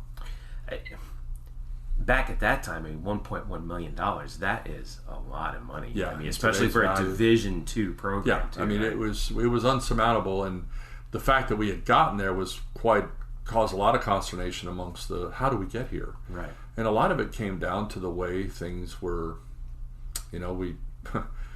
I'm not going to throw anybody under the bus, but the bottom line was decisions were made and money was spent that wasn't there. Right. And it came from a previous expectation, from other coaches that went before, that, it'll get figured out somehow, and there was no solution. And so Gene took a bad situation, leveraged the relationships he had, and props to him, he found some of the right people, one of them was my dad, to help make that happen. Yeah. So your career finished up in 1987. You take UCF to the Division II playoffs, where you guys fell to the eventual national champions in Troy, an incredible football team, still an incredible program. Tell me how you got from the time you graduated from UCF into becoming a coach and a quarterback coach. And, as I said in reference to you, preaching the gospel of good quarterbacking, not just to kids in Central Florida, but eventually around the country and in other countries, which I think is still mind-blowing to me. Yes, a lot of enthusiasm worldwide for this game, but the start came just right after I finished playing. There was an immediate awareness in me. I was working for the Fellowship of Christian Athletes at that time, just helping out, and just kind of a first job deal because I didn't really have another opportunity, and I was looking forward to serving and helping coaches in the community because I've been working with the on-campus club at that time. Yeah. And I saw an immediate way for me to connect with coaches in the area doing something I do, and that was I played quarterback. So I had 13 kids, one camp. It was free, just come. I threw well. Nobody got better. I didn't know how to coach. I didn't know what coaching was. I thought it was go out and show them how to do it, and then they do it, and it's good. Well, when I got out there, I found myself in a wonderful place of being very enthusiastic about, wow, this could help. Because I had the same problem when I came up. I had nowhere to go when I was trying to get better. I wasn't always the best player. It's part of the reason I didn't play in the NFL. I was a good player.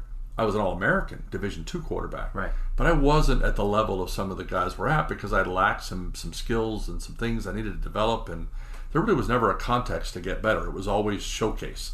Show me what you got. So it was all on the organic growth of my own development. There wasn't somebody to take you out back and show you some things to help you gain an advantage. They say that's what the coach is for, but there were laws as to what Coach Kruzik could and couldn't do with me, time-wise. And most of the time we spent together was all scheme and working on stuff.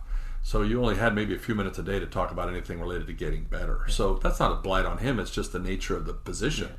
Well, it's the nature of NCAA rules, too. Exactly. It's like you have to spend all that time getting ready for the game. Right. You don't have time to kind of go back into the back and let's work on this little fundamental thing here and there. And there was no strategy for that anyway, Right. because there was nothing like that. Nobody had ever come up with that idea. So I began to realize not only was there a need for it, but very quickly it became apparent that I couldn't maintain both. In fact, I lost my job as a result of the immediate explosive growth of the enthusiasm for my offering. I went from 13 to 120 one night. I had 120 quarterbacks, Wow. just locally from the state of Florida that came in for an event. And that was the final straw, if you will, that said, hey, you got to make a decision here. And I was already, so I ended up working in selling sporting goods and doing a number of other odd jobs that would allow me to continue to, behind the scenes, grow this other opportunity. And I'll never forget the first camp I did outside the state of Florida. I thought I'd arrived. I made it. I went to Toledo, Ohio with a coach who was in Florida at that time. He said, hey, you did a great job for us in Florida. Can you come to Toledo? I'm up here. And I'll never forget, we had a great conversation, and And a buddy of mine traveled with me, and we remember we landed in Columbus, Ohio, and we drove around Ohio State Stadium, just trying to get the aura of the Buckeye Stadium and the horseshoe at that time, because we were just loving the idea of being able to, can you believe we're traveling to train quarterbacks? Yeah, I know. Isn't this the coolest thing Some ever? Kid we're going to talk to is going to play here. I mean, it's just, it was the greatest feeling ever. Well, fast forward 32 years, I've trained over 50,000 quarterbacks and coaches now. Wow. Through our organization. And no, we've not trained the best of the best, but we have trained some. I mean, names you'd recognize. I've worked with Tim Couch, Trevor Simeon, who played. I trained him when he was very young. I trained a number of these guys. Dwayne Haskins was in our program as an 11-year-old. There's a video on YouTube of him doing our coverage tests and coming to our camps. Now, in our world, in our industry, a lot of guys take credit for those guys as if they had some unique capability to do it. I don't do that. I don't believe ownership is really appropriate. I think young men possess gifts, and if you can bring the best out of them, that's the way to go. My heart has always been to leave them better than you found them, from a character standpoint, from an integrity standpoint. Because of the incredible influence they possess in the position they play, I have a unique opportunity to influence what could arguably be the next leadership structure of our country. So I take it very seriously, the opportunity that I have these men, that I have permission to influence them for a few days, that they've trusted me with that. Right. And my staff understands that. And so we've built some pretty innovative ways to go about it, to accelerate learning and do things that have really proven to be nationwide, worldwide, a very positive thing for people. Now, we've had our detractors, but at the end of the day, we've just kept our head down, doing what we do. And we've been very fortunate to build not only a framework for players to get better, but coaches to get better. See, that's a whole other thing now, is that we have as many coaches that have said, I'm better because of my involvement with you. A better man, a better father, a better husband, and I'm a better commitment to my players because of what you brought to the table. And that's still happening. And I'm so grateful for that. And now to watch my son do it and have him be involved with it, there's a generational aspect that a lot of even some UCF alums, Mike O'Shaughnessy and others, sending their children to be involved in our program, and they're being impacted. So there's a whole lot of good feel that comes out of that process. But at the end of the day, that's how I got here, and that's why I've still been doing what I'm doing. So while I think I'm coaching quarterbacks, really the hidden agenda is impacting the next generation of leaders and men that are going to make a difference.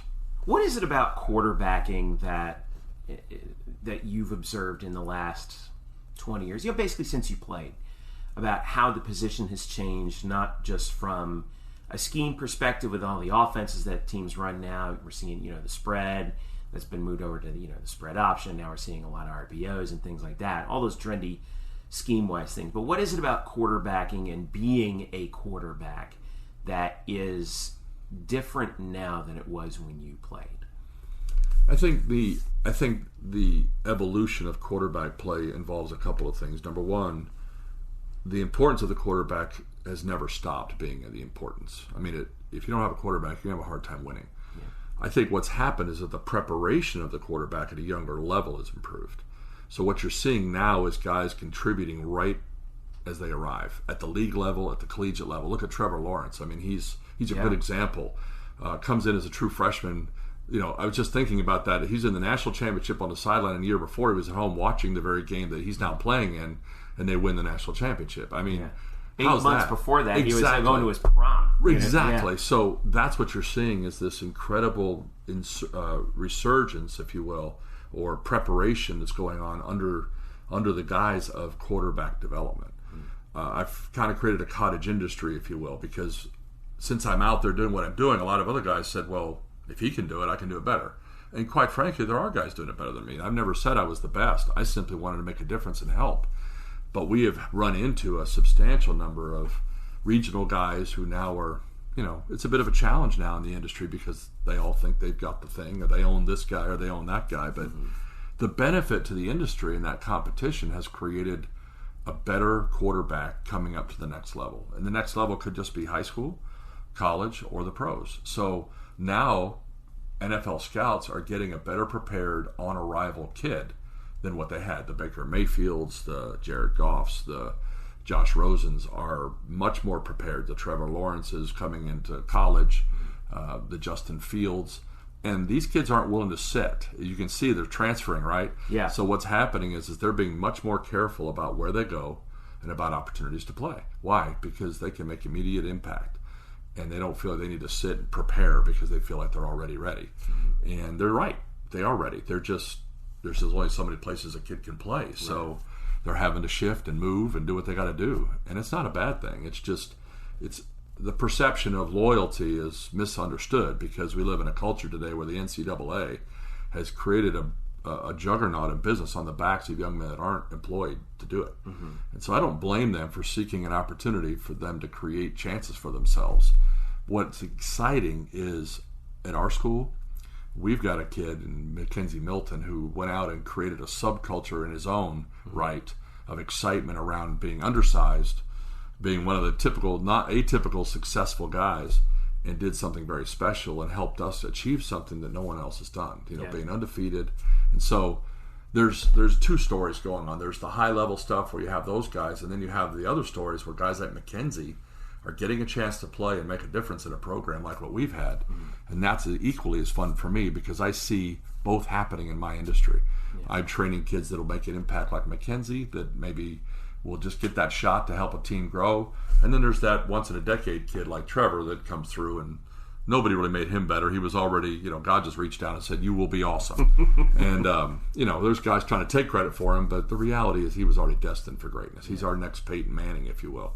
But that's high praise. That's true. Yeah. It's the guy's legit, and he's got the character to go with it. So I'd be very surprised if we don't see a young man who, puts in the time to become. Now, I don't know if he'll have the heart to play as long as Peyton did. Yeah. That's the one question that still remains for me is, with the way the game is going and the way the quarterbacks are approaching it, I don't think guys are going to play as long as these guys are than this last generation, just because of the... You think so, even with the rules now? I don't know.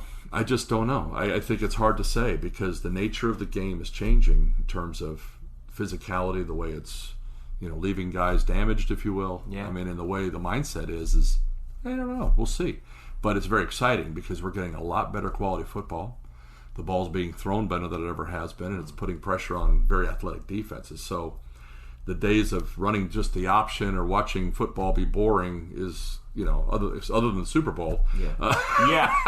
Which seems to be the exception to the rule, strangely enough, right? Well, when you put two incredibly defensive minds at the head coach and defense coordinator position on either side of a field in the Super Bowl, you're not going to get an offensive battle. You're going to get, vintage defense, which is what you saw. It was really a chess match. Yeah, Belichick and Wade Phillips. So what's exciting for me in this whole process of quarterback development is seeing that what we're doing is making a difference.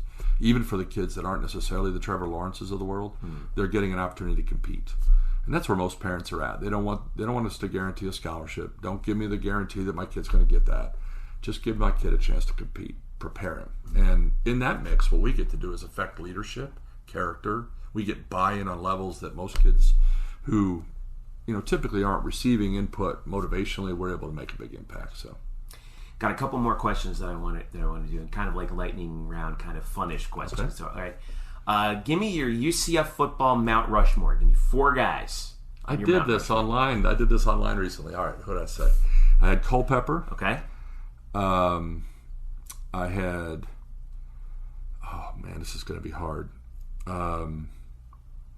All of a sudden, it got hard, right? I did. Well, you put me on the spot. I had it. I did this once before online. Somebody did this, and I was like, "Okay, here's my guys. It's a receiver."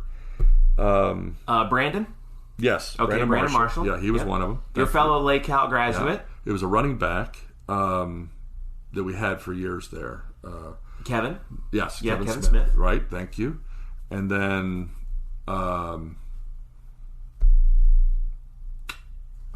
That's 3 offensive guys. You got to have a defensive guy. I was going to say somewhere. Hughes, but I mean he's recent. But it was there was another guy that was in that mix. See, I would pick those 3 guys, and then I would go with Asante Samuel. There you go. He went to the NFL. Yeah, it was a defensive back, but I liked Hughes because he was so explosive. Right. But I Great thought, special yeah, teams but player. I mean, Asante's gone on to do tremendous things, and it was a tremendous asset, shut down corner when he played, right? So, yeah, I would agree with you on that.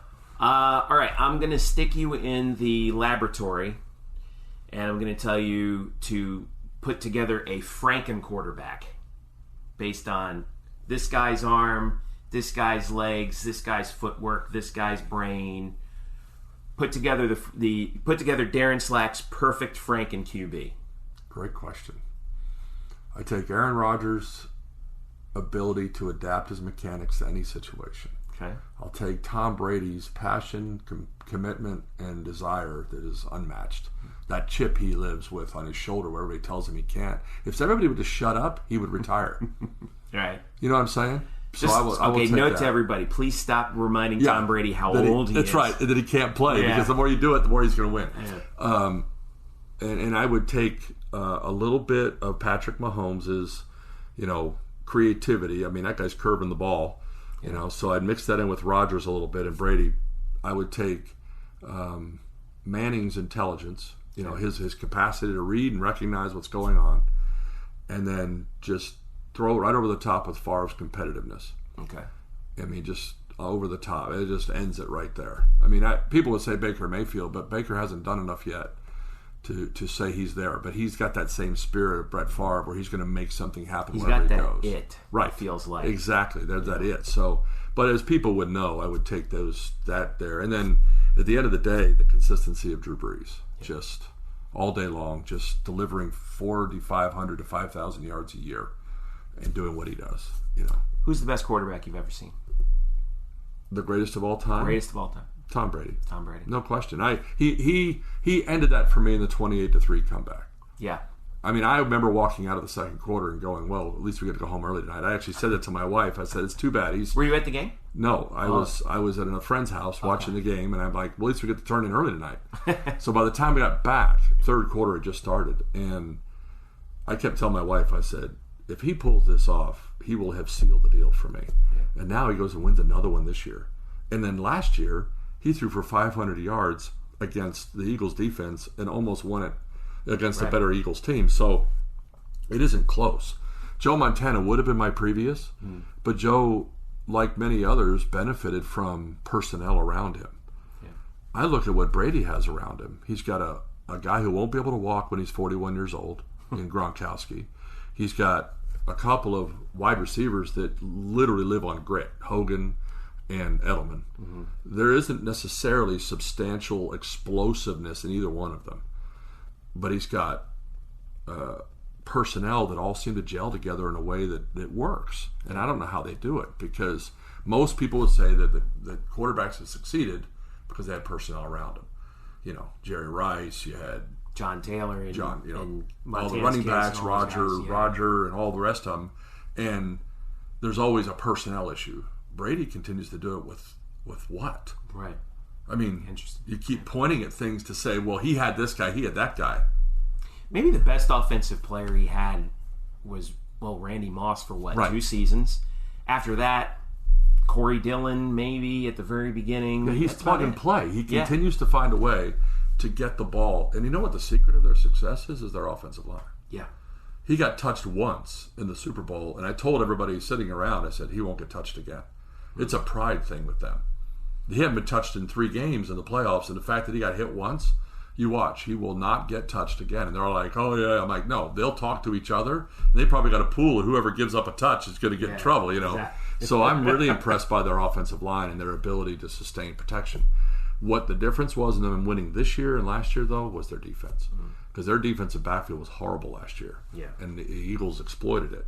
This year, they did what they needed to do to get it right, and they played beautifully. I mean, it was boring as all get out, but it was exactly what needed to happen to shut down the vaunted LA Rams attack, and look what we had. I just shook my head and couldn't believe he just did it again. I mean, who would have called that? Nobody. So props to him, greatest of all time. You mentioned Trevor Lawrence as a guy you really like. Who do you see who are some of the young guys maybe in the NFL now, or maybe heading into the NFL in the next couple of years that have the potential to be the next guy or set of guys that we'll be talking about? Mahomes will be one of them. Yeah. And I actually called that when he came out. I said he would be successful. I called Lamar Jackson. I think he'll be very good. Mm-hmm. These are some guys that didn't go very big in the draft, that were under the gun, under the radar, if you will. Right. Mahomes was almost dismissed as a system guy because he played at Texas Tech, which was ridiculous. Well, let's just remember, the greatest of all time was 199. He got drafted 199. So their ability to discern the next is really influenced too much by things that they don't get. Yeah. And there are some intangibles here that some coaches have the ability to see the Belichicks, the Andy Reids, things like that they've been around enough to know that there's some dynamics in play that can't be ignored. So I think they'll be good. I think Baker Mayfield, bless his heart, I think the process of being in Cleveland is going to catch up to him. He'll be very successful for a time unless he finds a situation where he can get that second contract that's going to help him succeed. I think he'll do very well for a while. I think if anyone can overcome that, I think he can. I think he's on his own, legit enough, and he has enough competitive fire to be successful wherever he goes. I think he also has the knowledge and skill set to be able to deliver the ball from the pocket. Mm-hmm. So when you evaluate a young quarterback in the league, you don't evaluate their athleticism, their ability to run, their ability to be mobile, because everybody's mobile there. Right. What you're looking for, can they drop back and throw from the pocket? And what's interesting to me is to see what Kyler Murray's doing, because he can throw from the pocket, but I don't know if he'll stick around long enough to make that choice, but he's going to try it. And I think he'll be an interesting one to watch because he's so explosive when he leaves. Again, reminds me of Lamar Jackson, just the ability to get out. Lamar, decision-making is still up in the air for him. But it really just comes down to your ability to stay in the pocket and decide. And so Trevor Lawrence is just filling a hole on the Clemson team until he gets the Brinks truck back up to his house and he gets all he's got coming. Right. I just, another one that's going to be very successful will be Jake Fromm from Georgia. He will be another one of those that'll get out. The guys that are coming out this year, I think they're all very much like Josh Rosen. I think they've all been prepared well. Gardner Minshew, Drew Lock. These are some guys that can play. But again, what I told you before, there's guys that all can play, but then there's going to be guys that take it to the next level. Yeah. And they're going to have that extra something special, the it factor, to do that. And right now, the guys who are doing it, Mayfield, Mahomes, and Jared Goff. All right, so I can't let you out of here without talking about UCF's quarterbacks because, like we said, you are the shaman of quarterbacks as far as we know, and it's an interesting situation at UCF now, which I know you follow, with McKenzie getting hurt. Obviously we don't know what his future is going to be. Darryl Mack came in, had some excellent moments, particularly in the championship game against Memphis. Had some days when he struggled as well. It's what you expect from a redshirt freshman quarterback. He'll be heading into camp as well. And he'll be ostensibly competing with Brandon Wimbush, who comes over as a grad student from Notre Dame, who, all we have to do is just Google search him on YouTube and you can see an embarrassment of riches of highlights from him. It's really quite the interesting situation for Josh Heupel. I'm sure he must be like, wow, this is going to be great. When you look at this, knowing what you know and practicing what you practice, what do you think about the UCF quarterback situation heading into 2019, and how do you evaluate it as a coach? Well, there's a lot of wonderful aspects of this that are to consider, and the first one is that we can attract players like Brandon to come. I think that's the first thing you want to look at, is that Josh Heupel being who he is, and that UCF now has the respect to be a considered transfer process or transfer consideration for Division I legitimate players is an exciting prospect for me. Also, to get the likes of Dylan Gabriel coming behind and others who would have other options, bigger options, thus choosing to come to our university. I think that's the biggest upside of a 25-0 record in the regular season that we can hope for. I think that's what is exciting about our future. And here's what's interesting. That's not going to go away. Yeah. Because we are in the hotbed of recruiting in the nation. Florida would arguably be in the top 4 states of the nation in terms of density of talent, density of athleticism. That doesn't mean we're the best. I'm not going to sit and argue that argument. People in Texas would get very offended, in California, Louisiana, whatever. The point is, we're in the mix, right? And what that means is that no longer is it just Florida, Florida State, Miami that are getting the big names. UCF's in the conversation. And good for them for that. What do we have here locally is exactly what you can see going forward is you're going to have depth at the quarterback bench, which is what we haven't had in the past. Mackenzie Milton brought a very unique and very special thing to our university, and that is he was the anomaly. In other words, a guy who, in the right situation, the right offense, with the right skill set to create lightning. He's a unicorn, basically. Exactly. Yeah. You don't. How do you take a 5'10", 5'9", if you're, I don't know what we're really saying how tall he is, who is a slight guy, but he's got all the right intangibles, all the right abilities, all the right decision making in the right system, and you strike and lightning strikes. Mm-hmm. Most universities hope they can do that once in a decade, because at this level. What's happening for UCF now is that Mackenzie's going to create a situation where lightning in a bottle is normal. Yeah. I mean, we're going to have different guys who themselves showing up are lightning in a bottle. And Brandon Wimbush could be that for us. I don't know him as a player. I've seen he had his issues at Notre Dame because he had to compete with Ian Book. Didn't work out for him. Probably issues of consistency as I see it, but I don't know enough about that to make a determination. Ian Book's also pretty good too. I mean, that's the Ian's great in his own right. Man. I know who trained Ian. I know what he brings to the table, and so that's a legitimate. So this isn't a blight on Brandon. I mean, Brandon's bringing great skill set and athleticism to our program, and if anybody can make the most of it, it's going to be Josh Heupel. Mm-hmm. That's what most excites me about this. Is it really isn't because Josh adjusted well for Daryl, and he's going to adjust for Brandon.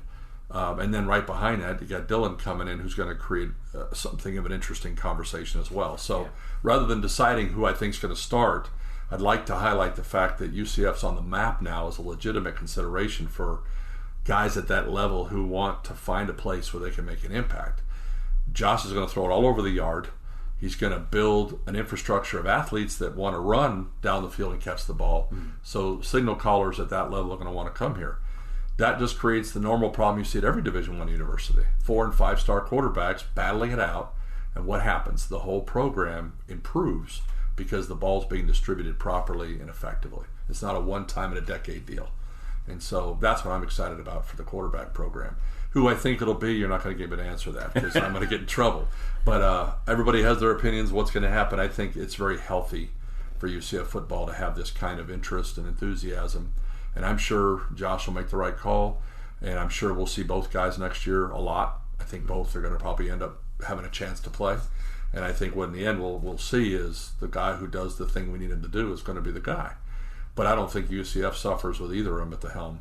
And if Mackenzie somehow figures out a way to come back, that just takes it up another level, right? I mean, so there's no downside in our quarterback future, which is what sets the course for the whole program, because quarterback's not the only position on the field. I understand that, but I think it's hard to argue the fact that if you don't have a quarterback, it's difficult to win. Mm-hmm. I think the LA Rams found that out in the Super Bowl when Jared didn't play as well as they would have liked to have him play, not like Nick Foles in the previous year. Does that make sense? I think those are just indications of the kind of stuff that a quarterback can do for you. For UCF, we've had a great string of quarterbacks over the years. I think we're headed to another level now with these guys. Maybe we can run the A11 formation where you put two quarterbacks in there. I'm familiar with that. Yeah. Darin Slack, all-time UCF great, quarterback guru for 3 decades. His name is still all over the record books here at UCF, and an absolute honor to talk to you and to talk football with you and to talk about how, and also about your dad. Well, that's what I want to thank you for, is giving me an opportunity to brag on him a little bit, because it's been a long time. I mean, I can't believe it's been nearly 30 years since those days, or it has been. And the fact that the committee or anybody would even take an interest in honoring him for what he did it's overdue from my perspective. But more importantly, I don't want to live looking backwards and say what should have happened. I just want to be grateful to you and to the others to take the time to even consider us. I mean, we did our part, small, whatever it is, but having seen what he did and the amount of time he put in, even posthumously from my perspective as his son, it means a lot. So I'm very grateful. Thank you for taking the time to write the excellent article you did and to interview me. I'm very grateful. Thank you for letting me into the laboratory with the tubes and wires all over the place where we're cooking up the next generation of quarterbacks. Real quick, where can people reach out to you? We're in 2 places, www.quarterbackacademy.com. And www.nationalfootballacademies.com. One is more broad positioning stuff we're doing for the future, our NFA concept, and our primary original thrust, our original flavor, quarterbackacademy.com, which is where most people find us. And lots of resources up there for coaches and players and parents if they're looking for assistance with their future quarterback sons. All right. Darin Slack, thank you so much for your time.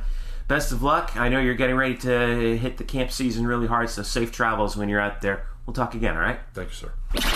I'll tell you, you want to talk about a guy who knows quarterbacks and knows what it's like to be a quarterback, and is just a phenomenal teacher. Darin Slack is it, man. I mean, I don't know. You know, you asked me before, how come Mark Giacone's not in the Hall of Fame? Right. And I was like, I don't know. And frankly, I don't know why Darin Slack isn't either. Right, especially with the success they had during that time. Yeah. Let me ask you this. Let me see about this proposal to you. Let me propose this to Okay. you. Because I have concerns for them moving forward. Now, hopefully, moving forward, that the Hall of Fame will be a little more consistent. Maybe we get it every 2 years and we'll get some rhythm. But as you know, Jeff, we're coming. The 7 to 10 year mark. We're getting into a really great era of UCF athletics, not just football, but all sports. Yeah, a lot of success and a lot of those athletes are about to become eligible. So it becomes tougher competition.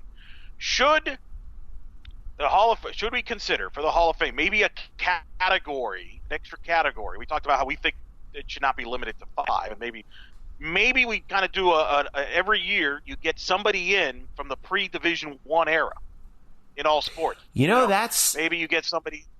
That's a good idea. Other schools do that. Yeah. Other schools, because I think it's hard to. How do you compare a Darin Slack? If you're on a ballot, if you're a member, and you see Darin Slack, but you also see, for example, Blake Bortles coming up down the road, right? Or things like that. Or Brandon Marshall or Mike Sims Walker or something like that. Yeah. Correct. How do you pick?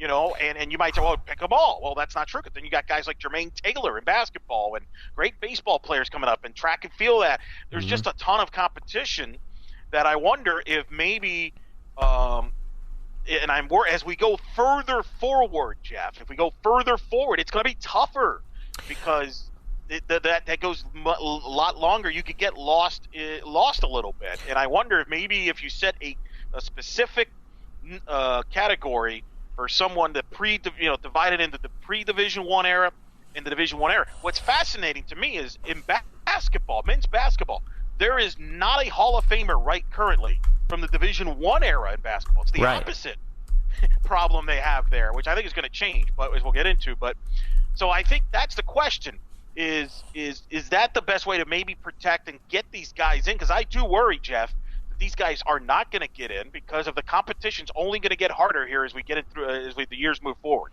Yeah, it's going to be tough to say.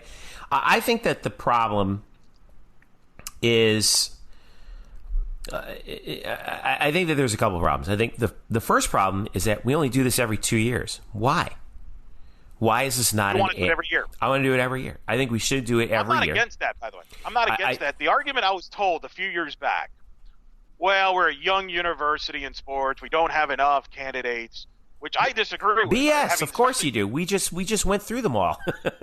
Right, especially gone through this, us going through this project. I think there are plenty to do this every year if they choose to do that, and I'm not against that. And why not do this every year? I'm assuming this is returning in the fall, maybe during homecoming, right? I don't think you can spin this quickly into the spring. We're already in February.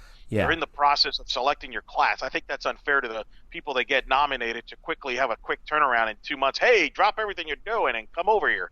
So I have a feeling this is going to get moved to the fall. And you've been discussing this at length, that this has a lot to do with the facilities that has been built. There's a facility, right, you have said, that will be dedicated to the Hall of Fame. It has been relayed to me that among the features of the building that's going up, the new building that's going up in between the Wayne Dench field or the Wayne Dench complex, the weight room, and the field house, Nicholson Field House, that's going to be where the athletics administration is going to be housed. And it has been told to me that that's where there will apparently be, like, the physical UCF Athletics Hall of Fame will be. Now, whether or not it'll be who the hell knows? I don't even know. I don't even know if UCF Athletics knows for sure. But now this hasn't been confirmed to me. But I would imagine that if it's going to happen, yeah, that's where it would be, and that's where it should be. I hope it's the case. I have no idea. Well, I mean, I haven't seen any, floor plan or any of that. But anyway, I do agree with me that I think this is being moved to the fall. Yeah, inductions, I think, in the fall, and that makes sense. I hope that they do them around homecoming week, because I think that would be a great event on homecoming week. So correct, I agree. The only negative might be some of the football players, if they're available or not, and we'll get into that because there's one guy in particular, yeah, definitely a valid Hall of Famer that may not be available to attend this. So we'll get into that. But otherwise, I think football in the fall makes sense. A lot of people always come back to homecoming. That would seem to be logical. A lot of schools do it in the fall anyway. I know they tried to do it in the spring during the spring game, and for whatever reason they moved it. I mean, I was fine either way. But I think it seems to me like this one is going to get moved to the fall. Maybe we're wrong. Maybe we're going to find out once all the details are out that they're going to try and pull this off late here in the spring. I don't think that's a great idea, because I just think that's a lot, for people to kind of quick turnaround, but you never know. Right. All right. So before we give our – well, actually, okay, let's do this. Let's give our – if we were on the committee, let's give our 5 people that we – Let's do this real quick. We'll quickly glance through some of the major sports and we'll say – and I'll say who I think is a legitimate candidate to get in this year. You tell me if you agree or disagree on that, all right? Okay. All right. Sounds good. Go ahead. I think football. So football, you've mentioned the 2 guys we've had on this program, obviously. They're from the old time. I'm going to go. Yep. I think, obviously, Kevin Smith. Kevin Smith is eligible, and on a normal circumstances should be in. The question, though, with Kevin Smith is he's the running back coach at FAU as we speak. Mm-hmm. Odds are, if this is held in the fall, he won't be available to attend that. So does that prevent him from getting in? Do they wait till he can make it 1 year? Do they make exceptions? I don't know. But I think in football, I think Kevin Smith and I think Brandon Marshall are the 2 favorites to possibly be the next football player to get in. Brandon Marshall, in fact, maybe I'm reading too much into this. I've noticed recently he's been pumping up UCF a lot on TV. Is that a sign that somebody tipped during the Super Bowl? I think he was talking about UCF quite a bit. Is that right? Yes. So I'm wondering, did somebody at UCF reach out to Brandon not to maybe make the Hall of Fame, and or Brandon maybe he's aware of it. Yeah. I think one of those 2, Jeff, will get it. Is there anybody else? Do you agree with that? What's your thoughts on that? Or you got anybody else? I agree. I think that if you're looking at it from a it's like the NFL draft, right? If you're looking at it from a best available position, like Brandon and Kevin are slam dunks. Right. There's no 2 ways about that. I mean, you got to put them in. On the other hand, I kind of feel like if that's the case, we're going to start to see some strange things happen. And like you were saying, like all of a sudden it'll go from it'll sort of skew towards the newer guys.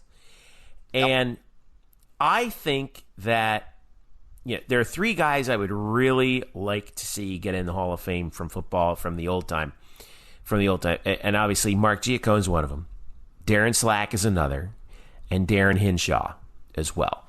And that's an interesting one in particular because Hinshaw he's the offensive coordinator at Kentucky, and obviously he will be busy during the football season. So he wouldn't be able to. I don't know if you would have to accept the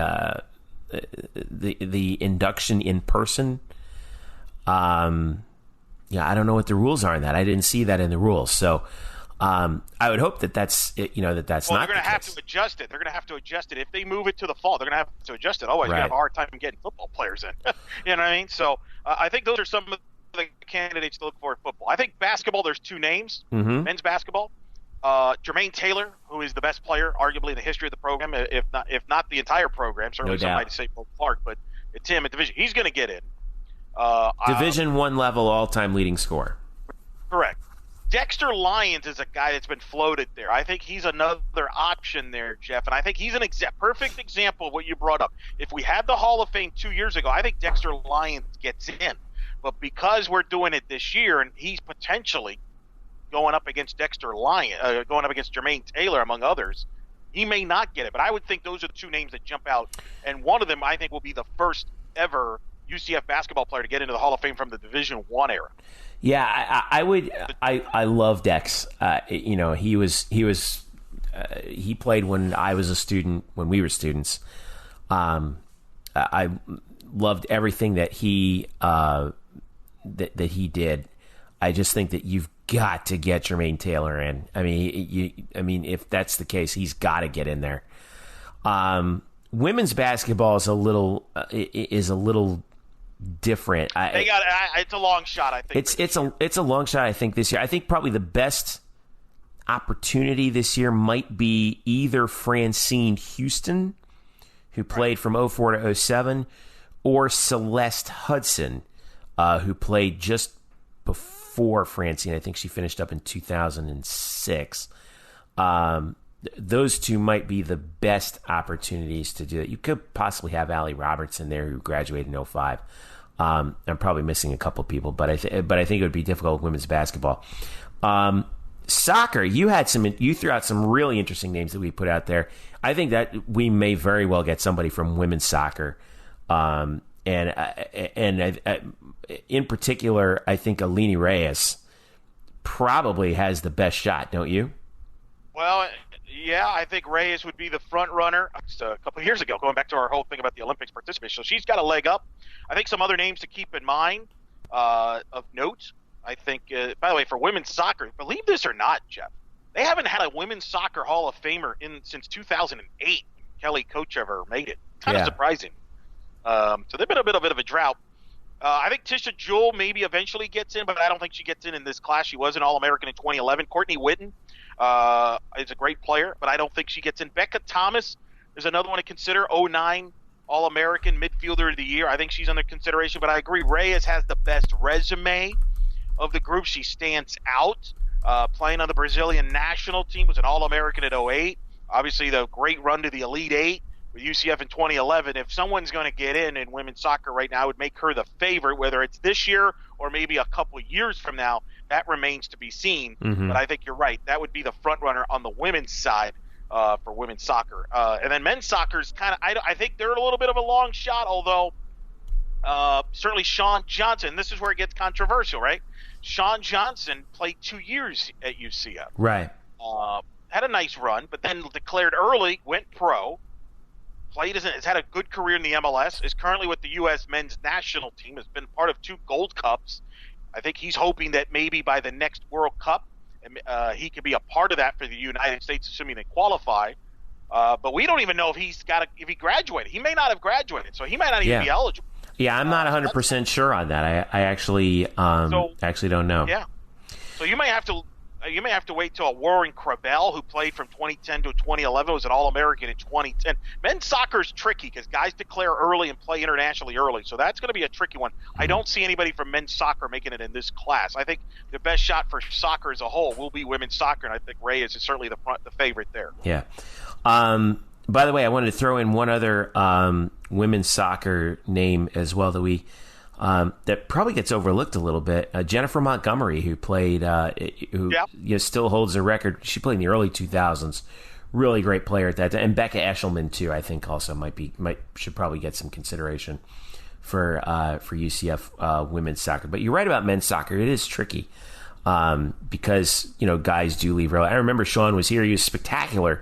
But he wasn't at UCF. He was good, but he wasn't nearly as good as he became and has become. Correct. He's with USM&T, like you said. So, a couple other sports. Go ahead and throw a couple more out there. Let's go baseball, right? Yeah, let's go baseball. Baseball's freaking loaded, man. Correct. I mean, you've got guys like Clay Tipner, who we saw in the last Hall of Fame. He inducted D. Brown into the Hall of Fame. And I think, you can make the argument Clay Tipner should get honored. He's 8th all-time in batting average at UCF, tied for 10th in runs scored, tied for 9th in hits. He's all over the place in scoring marks. He was a part of some of the UCF success during that time. Great leadoff guy, too, Clay Tipner. He was amazing. Butera is fascinating because he's had a great Major League Baseball career. He was a Johnny Bench. Butera was a Johnny Bench guy.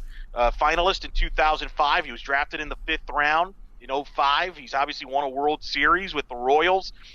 He's a guy that maybe has helped UCF from the standpoint of his big league career even more than his college game. So I think he's a factor. You got guys like Kyle Bono and Matt Fox who are great pitchers at UCF. Do they get in? They've got good numbers. They didn't stay a long time. I think those are some of the names. Shane Brown, who's all over the record books. When you think about he's 6th in batting average, 10th in runs scored, 10th in home runs. And then Chris Duffy, who had that magical year where he was a Golden Spike Awards finalist in 2010 and is the all-time leader in home runs. I mean, you've got some guys here, and it's going to be interesting, though. How do they stand out from that class, and who gets in from that standpoint? This is by far, baseball is going to be fascinating. You're going to see some of these guys get in, but it'll be interesting. Do they cancel each other or not? It's hard to pick a favorite on that one. That one might be really a tough one to kind of distinguish there what your preference is. I know. I don't know. You probably might have a better idea on softball, though, don't you? Well, yeah. Let me ask you real quick. Okay. Eye test. Eye test should matter, right? If you watch the player play, I think factors in, because sometimes a resume doesn't do a guy's career justice. Don't you agree with that? And maybe that hurts. Well, I think that's why that's why they have that sort of second category that's in there, right? Somebody who maybe didn't light up the record books, but was a really significant part of a team that played well, or really was a program changing athlete one way or the other. I think that's why that's there. Now, where are you going with this? Well, I wonder in the future if the committee considers reaching out to people that actually watch some of these sports play, especially the sports that don't get covered on a regular basis, like football and men's basketball, right? Like who's going to vote for the volleyball players when they get See, this is where I wish I knew who was on the committee. Well, like, for example, I'll defer. Let me ask you about volleyball, because who's going to vote for volleyball when these players come up? Like who watched? I'll throw a name out. I'll bring up volleyball since that'll be a next sport. And Aaron Campbell, for example, or Meredith Murphy, or Tanya Jarvis, correct. Yeah, you saw them play, but did anybody in the committee see them play? That's, I think, a very interesting question about that, and that's my concern for those sports is who has the representation of that sport, right? And I think that's where that could be maybe addressed. Hey, who has seen these players play? I wish that would be some way that they have a voice in there, that they don't get lost in the shuffle. And I would say the same thing for like a Darin Slack. I wonder if that's partly what's hurt them to some extent, although I know for a fact in the committee there have been people that saw Darin Slack. So I don't think that applies to this case. But I do worry, Jeff, about those type of sports. I mean, I'll mention softball since Red. I mean, there's Allison. I think there's two names that are in the mix for this particular class. I think it's Janae Shinhoster and it's Allison Keim. And it's kind of like the Dexter Lyons versus Jermaine argument. If you're going on best player, then you have to go with Keim. She was the first two-time all-region player, believe it or not, in UCF softball history. She still holds a number of those pitching records. Even with all the great pitchers they've had since, she still holds a number of them. She led them to the regional final within one win of the super regional. She went on to win an MPF title. If it's going to be softball this year, I think it's Keim. And I think Shinhoster is another victim like a Dexter Lyons, whereas, Jeff, if they have a Hall of Fame 2 years ago, I think Shinhoster gets in. But she may not get in this year because she didn't have the career that a Keim did. But again, who in the committee saw Allison Keim play? Who saw Janae Shinhoster play? Who has seen Natalie Land play? I'm raising my hand as we speak. I am available. But that's a legitimate concern that I have moving forward, and I'll go even more extreme. When we get into track and field athletes and we get into like rowing, how do you judge that? I mean, all the success that Becky Kramer's had at rowing, but they're not really an individual sport, right? So how do you like acknowledge rowing? That's who's seen golf, for example, is another one. Tennis, you name it, just go through across the board. I think that's going to be interesting to me how they handle those sports moving forward into this Hall of Fame class, because who's the eye test? Who's the people that saw him? Because it used to be, Jeff, you could say, well, maybe the media relations person's been there all this time, so that person can represent. But as you've seen, Jeff, we've had a revolving door to some extent in media relations at UCF. I'm not even sure who's the longest tenured guy right now in media relations. Is it Seeley? I think it's Andy. Yeah. So there's not that, like Doug Richards would be a guy that I think should be considered to be perhaps somebody to be in a committee because he saw a lot of basketball. I think Doug Richards should be in the Hall of Fame personally. I mean, I'm just saying. Now that's an interesting debate. Wow, you're going into media relations. I don't disagree this, by the way. I think you could make a category for that. But I think that's going to be fascinating to me. But I think softball, I think it's Keim is the front runner there. Yeah. If you're going to get somebody in from softball, I don't think there's anybody in volleyball that can get in this year. I think they're a bit of a long shot. I think Aaron Campbell and Meredith Murphy are the ones that kind of jumps out, but I don't think they get in, at least not this year, because I get it's a stacked deal. That's what happens when you wait 4 years, Jeff. That list kind of compiles, and now you've got a big list. And we haven't even discussed coaches. I know, yeah. We haven't even gotten to, could Amanda Cromwell get in or Renee Lours Gillespie? I mean, she certainly could be eligible to get in. Starting the program. There's a couple of controversial ones. Gene McDowell is not in. This is one where I think we need to. This is where, let's jump off at this stop real quick and talk. So you've heard that the debate over Gene McDowell is fervent, and that is highly understandable. I'm going to read for you the nomination qualifications for honorary letter winners, which is the former coaches and everybody else category. All right. Following criteria for coaches shall be evaluated on their body of work at UCF, including win-loss records, significant national victories or finishes, conference championships, participation in postseason competition, final national rankings, academic achievements of their student-athletes, including graduation progress rates and/or sustained academic progress rates, social contributions of their student-athletes within the University of Orlando communities, as well as statewide and nationally. So that's for coaches, number one. Number two, good citizenship. To be eligible for selection, the individual must possess and shall have demonstrated qualities of sportsmanship, character, and integrity. The individual is not eligible if they have previously been convicted of or pled guilty to any felony criminal activity. So, why does this affect Gene McDowell? Well, those of you who knew about Gene McDowell know how everything, kind of came apart for him. Now, it should be noted that he's been re-embraced by the university in 2015. They brought him back, and George O'Leary had a little ceremony for him at a football game, which was really good. The university kind of opening up his arms. I mean, his win-loss record speaks for himself. What he did for UCF speaks for himself. Speaks for itself. I'm not going to go back over all that. It's just obvious. Okay. The problem is how his career as UCF's head coach ended. Obviously, there was the whole cell phone thing. The FBI raided UCF's locker room for basically illegal cell phones. This is reading from the Orlando Sentinel, dated May 8th, 1998. Federal judge chided Gene McDowell on Thursday for his, quote, unforgivable, end quote, role in the cellular telephone scandal that cost him his job as head football coach at the University of Central Florida. U.S. District Judge Ann Conway sentenced McDowell, 58, to 2 years probation, a $2,000 fine, and community service. McDowell had pleaded guilty to lying to federal agents and prosecutors investigating the use of stolen phone numbers by members of UCF's football team last fall. Conway said the cover-up, which also included urging several football players to lie, was a serious crime that could have been punished more harshly. Blah, blah, blah, blah, blah. McDowell, who compiled an 86-61 record in 13 years at UCF, saw UCF, by the way, from Division II to Division 1A, was contrite in court, apologizing to friends, the public, and the university in a brief statement. It goes into details of U.S. Secret Service agents searched the team's locker room on October 28th, 1997, looking for up to 17 cell phones with numbers stolen from AT&T.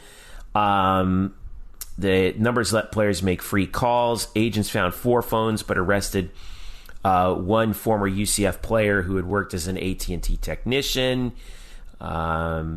It was a mess. It was a real freaking mess. All right. The problem is that qualification, right? Gene McDowell has, unfortunately, it's true, a felony on his criminal record, and that's, at least as of right now, according to the rules of the UCF Hall of Fame, what's keeping him out. Right. So my question to you is, should they change the rule? It's tough. I see both sides of this story. Right. I've talked to many different people who are on different sides on this. That's how divided this is. Because it's really it's hard, man. I mean, Gene McDowell, you could say, is the grandfather of UCF athletics, and certainly UCF football, no question. Well, let me ask you this question then, because somebody asked me this question, and I don't know the answer to this question, and maybe you have an answer. How you would handle this? What if you put a UCF player or whoever into the Hall of Fame, and next thing you know, they got charged with a felony right after they got inducted? What do you do then? Do you kick them out? Do they stay in? I don't know. That sounds like a question for the people who are running the whole thing. Correct. Running the show, And look, no one condones all that stuff that happens, but look, Brandon Marshall, who we spoke about, who could be in, and maybe this keeps him out. Who knows? He did have some off-field issues himself. Yeah, but I believe they were misdemeanors. They weren't felonies. Okay, but I'm just saying. I mean, he was suspended by the NFL for NFL personal conduct policy back in 2008. I mean, he had some issues. I mean, he's turned his life around, but he, and things like that. But he ran into some running issues. I mean, they got into a fight. He got into a fight, and it was a criminal warrant on a condo in Atlanta, and early on in his life. Should that affect you getting into the Hall of Fame? I don't know. Bruce Miller, who we have brought up, has had some off-field issues recently, and it's not been pretty at all. Does that keep him out? Or do you just base it on on-field performance? I don't know. That's a tough question. I see both sides of it. I think the McDowell case is unique because it's a felony, but basically he lied, right? It was basically he lied. It wasn't like he harmed somebody in a violent way. So I think is that something that should keep somebody out? Some say yes, some say no. I personally would have him in. My thing is, if the school welcome him back, which they did in 2015, at some point you got to let those things go, right? Like Woody Hayes punched a kid in his last game as head coach of Ohio State. He punched a Clemson kid in the Gator Bowl on national television. Yeah, he punched Charlie Bauman after Charlie Bauman got that interception at the Citrus Bowl. Yes. And so, actually, I think it was Jacksonville, actually. I think is what it was. Oh, yeah, you're right. It was the Gator Bowl. It was in the Jacksonville one, in the Gator Bowl. But nonetheless, I mean, that didn't, it's not like Woody Hayes is not in the Hall of Fame because they didn't take him away from the Hall of Fame. So there's a balance there. And with UCF, we have that issue with some people there. Gene McDowell there. I personally would have Gene in. I think time has kind of, he is a big part of UCF football. He helped get them to that Division I status. I know it ended ugly, but like Bob Knight's run ended ugly at Indiana. Does that mean he's not a Hall of Fame basketball coach at Indiana? Would you not put him in because of how it ended at IU because of the allegations? Because he strangled a kid. But I think you're talking about the difference between like misdemeanors, which in Bobby Knight's case would be like misdemeanor assault, right? But there's a difference. Okay, but if you're going by the book, which a lot of these guys do, guys and gals, a felony is a felony. Like that's really serious. You're lying to federal investigators. Now, I personally believe that Gene McDowell should be in the UCF Athletics Hall of Fame. Now, I don't know how you get him in. Do you waive that rule? Do you make a special exception? I don't know. Hell, if it was up to me, I would name the football field after Gene McDowell because that's how important that I know he was to getting UCF in position to do what it did in the 2000s, was that stretch of time from 85 to 97 when he was the head coach. And you can draw a direct line from Mike Kruzek back to him because Mike Kruzek was his offensive coordinator for so long. I think a lot of people want to bite the bullet. Ultimately the people who have the final say in this is the committee itself. And the committee itself has the ability to, as just like every committee, has the ability to change the eligibility requirements. And they can do it themselves. Now, do they choose to do it? Is there enough, when they meet, is there enough momentum in the room to get that requirement changed? I don't know. That's up to them. I do know that if there is, and they do that, Gene McDowell needs to get in. Period. End of discussion. Whatever happens to get to that position. What about, who knows, man? An incident that we never really, that there was no guilty or anything like that, that maybe I don't know what happened. Like, for example, Jay Bergman got into an issue that ended his career ugly. Yeah. Ugly. But I don't think there was ever official guilt. It wasn't adjudicated. It didn't. I don't. Thank you. Yeah, it didn't go into, at least as far as I know. Someone please correct me if I'm wrong. I don't believe that got into the court system. It did cost him his job. Yes. And that was in 2008. Yeah, again in 2008. What is it about these situations with these coaches where it goes great and then it just falls apart at the end, man? Come on, can't somebody ride off into the sunset? I would say George O'Leary, but that's not. Nope, that didn't happen. But this is what's hard. You do with Jay. I mean, Jay Bergman is UCF baseball. You cannot write, you cannot talk about UCF baseball history at all without Jay Bergman. At all. Go ask any player. I mean, shoot, ask. You could probably ask, current players and coaches about it, and they understand and respect the foundation that Jay laid here. Well, a lot of players stayed away from the program because Jay Bergman wasn't welcome back. Right. A lot of alumni, you mean? Alumni, yeah. Thank you. And we were there in the Hall of Fame in 2015 when Dee Brown acknowledged him, and Clay Tipner both made sure to acknowledge Jay Bergman in their speeches. Yeah. And how important he is. I understand it ended ugly. I understand why, and I didn't, but I've seen the different side. I knew the other side of Jay Bergman too. That was very kind and did a lot of good things. And right. I think we have to. I don't have all the answers on that, but the guy is UCF baseball, and it's hard to me to take the Hall of Fame seriously if the guy that is responsible for maybe your most successful sport up until recently with football's takeoff, that is not in. I mean, some people have a problem with that. Well, this is the same thing that you say with Gene with me. I do see both sides to that, and agreed. I'm not going to go into the details of what led to Jay's firing. You listening at home can research that yourself. Suffice it to say, it's not pretty, and especially nowadays, the way it would be looked at is particularly sensitive. But I agree. But again, that's why I wanted to bring up there was no guilty verdicts. There right. Was no well, it wasn't. Yeah, it was. It didn't go through the courts, but that doesn't make it any less bad. And we don't. Right. But we don't. Yeah. Right. Yeah. We don't know it's really hard for me to. Man, you got to sit there and you just rack your brain and you think about it and you're like, I just don't know. I really don't know. That's why these people debate this, and that's why the debate is that's why heated. They spend 6-7 hours in a committee meeting. Yes, right. correct. That's why they spend all day sitting there, debating this together. And there's a lot of evidence on every side of this. And man, I just wish I was in that room. I really do, because I just think it would be so interesting. And I'm interested to hear the arguments and the things that and hear about the things that I don't know. As someone who loves UCF and really cares about the history of the university, it's I just want to know what the people in the room are thinking. It's also going to be interesting too, like a George O'Leary.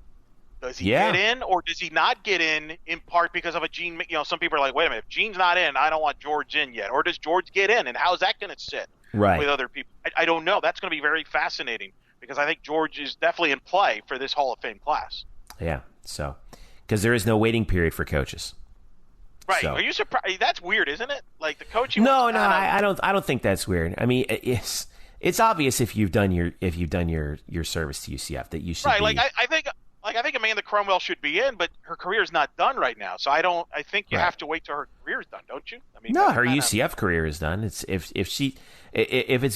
should be based in on what they did for UCF, right? Service to the university. Sure. And but technically, they could say that her career is not done. Who's to say she doesn't come back to UCF down the road? I'm not saying it's going to happen. I'm just saying you kind of keep that open, right? Like you want to avoid like a Joe Gibbs situation where he comes back like a decade later and comes back and coaching. I'm not saying I disagree with you. Well, I don't think that's like in some universe in the future. I don't think that's a big deal. All right. Well, in that case, let me ask you this: should Kirk Sparrow be? Yeah, there's another good question. I know that I would be prepared to vote for him if called upon. I especially considering what he was able to do for UCF. 4 conference championships, 4 trips to the NCAA. He's a current assistant at Iowa. But look at what he did for UCF. It's just the proof is in the pudding, man. I think that's another one. All right, we got to get out of here because we have we've been going on long enough.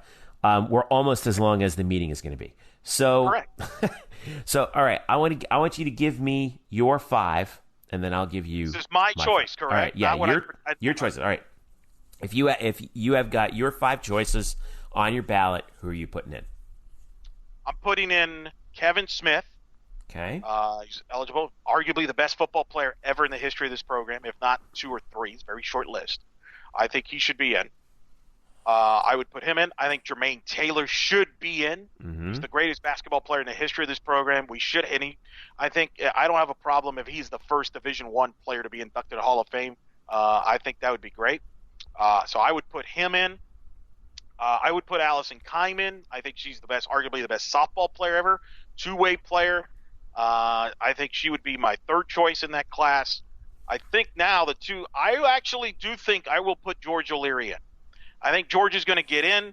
He helped UCF football get to first Fiesta Bowl. I think his track record speaks for itself on the field. He turned UCF – when UCF arrived there, they didn't know what it took to be a successful Division I program. And I think George, not just on the field, but helping to get these facilities like the indoor facility and running the football program like Division I. I think George is getting in. Oh, boy. One more. This is tough, man. And we're not even on the committee. Boy. I will go with my 5th one.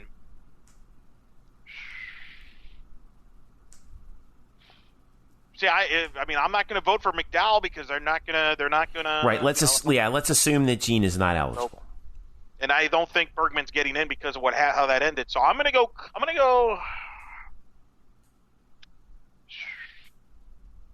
I will go Clay Tipner. Basically. Okay. That's a good class, man. You can make a lot of arguments for a lot of this. You can make a lot of arguments. All right, I'm going to go a different direction. All right, here we go. The 2 guys we talked to in this podcast, I would put in Darin Slack in this class because I think it's way overdue. Mark Giacone, who is way overdue, and Darin Slack, who is way, way, way overdue.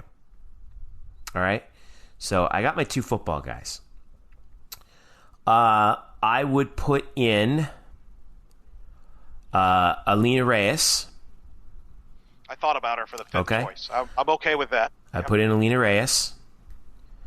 I would put in. All right, here I'm going to get real wild with my last 2. All right, you ready? Mm-hmm.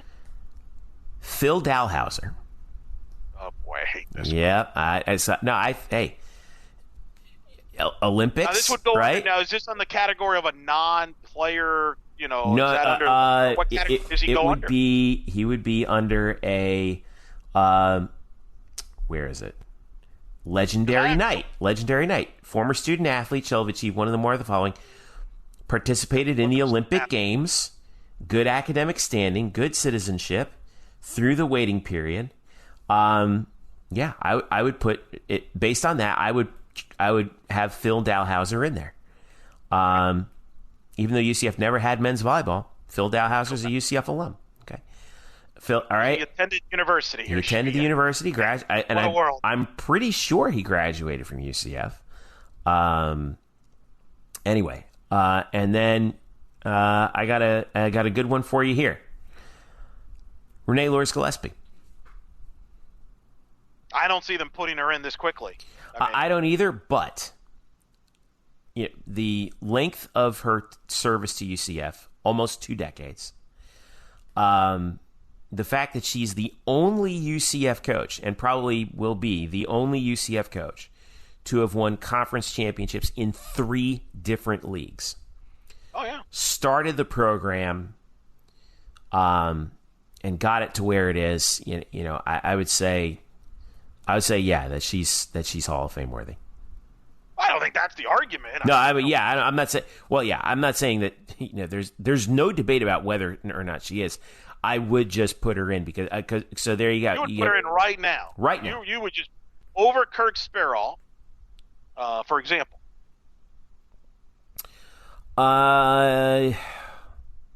Because I only have 5 slots. Yeah.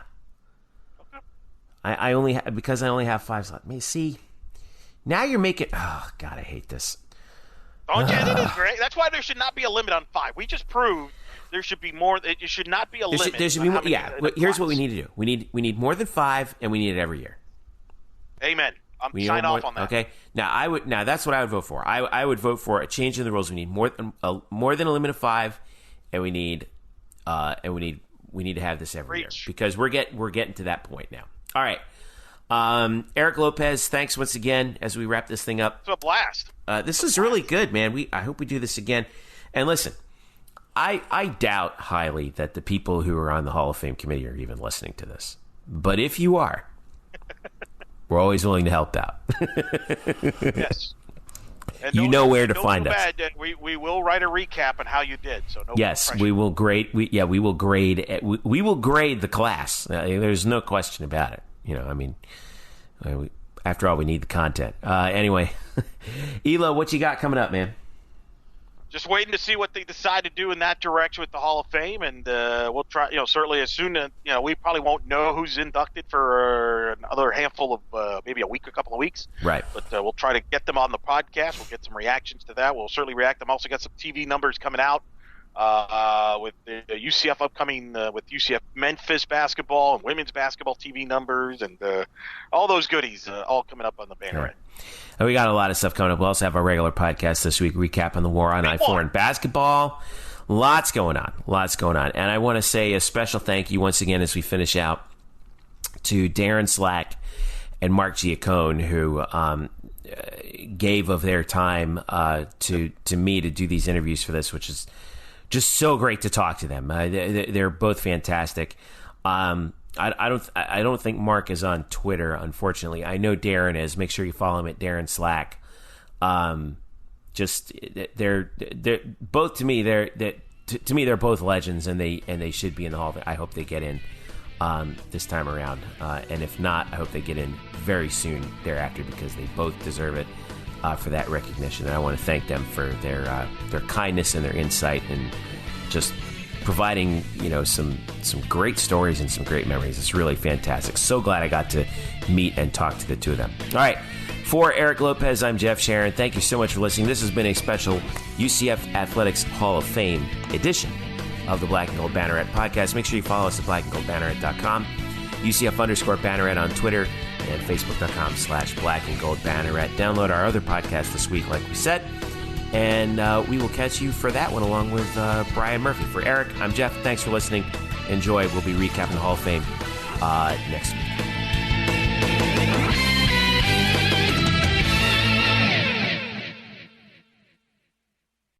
Today's episode is brought to you by Cars.com. With over 2 million vehicles and 50,000 more added every day, Cars.com will match you with the perfect car for you, your budget, your life, your style. And if you're ready to say goodbye to your current car, Cars.com will get you an instant offer to cash it in. Just start by entering your license plate and get matched with a local dealer who will write you the check. So whether you're looking to buy or sell, just go to Cars.com. It's magical.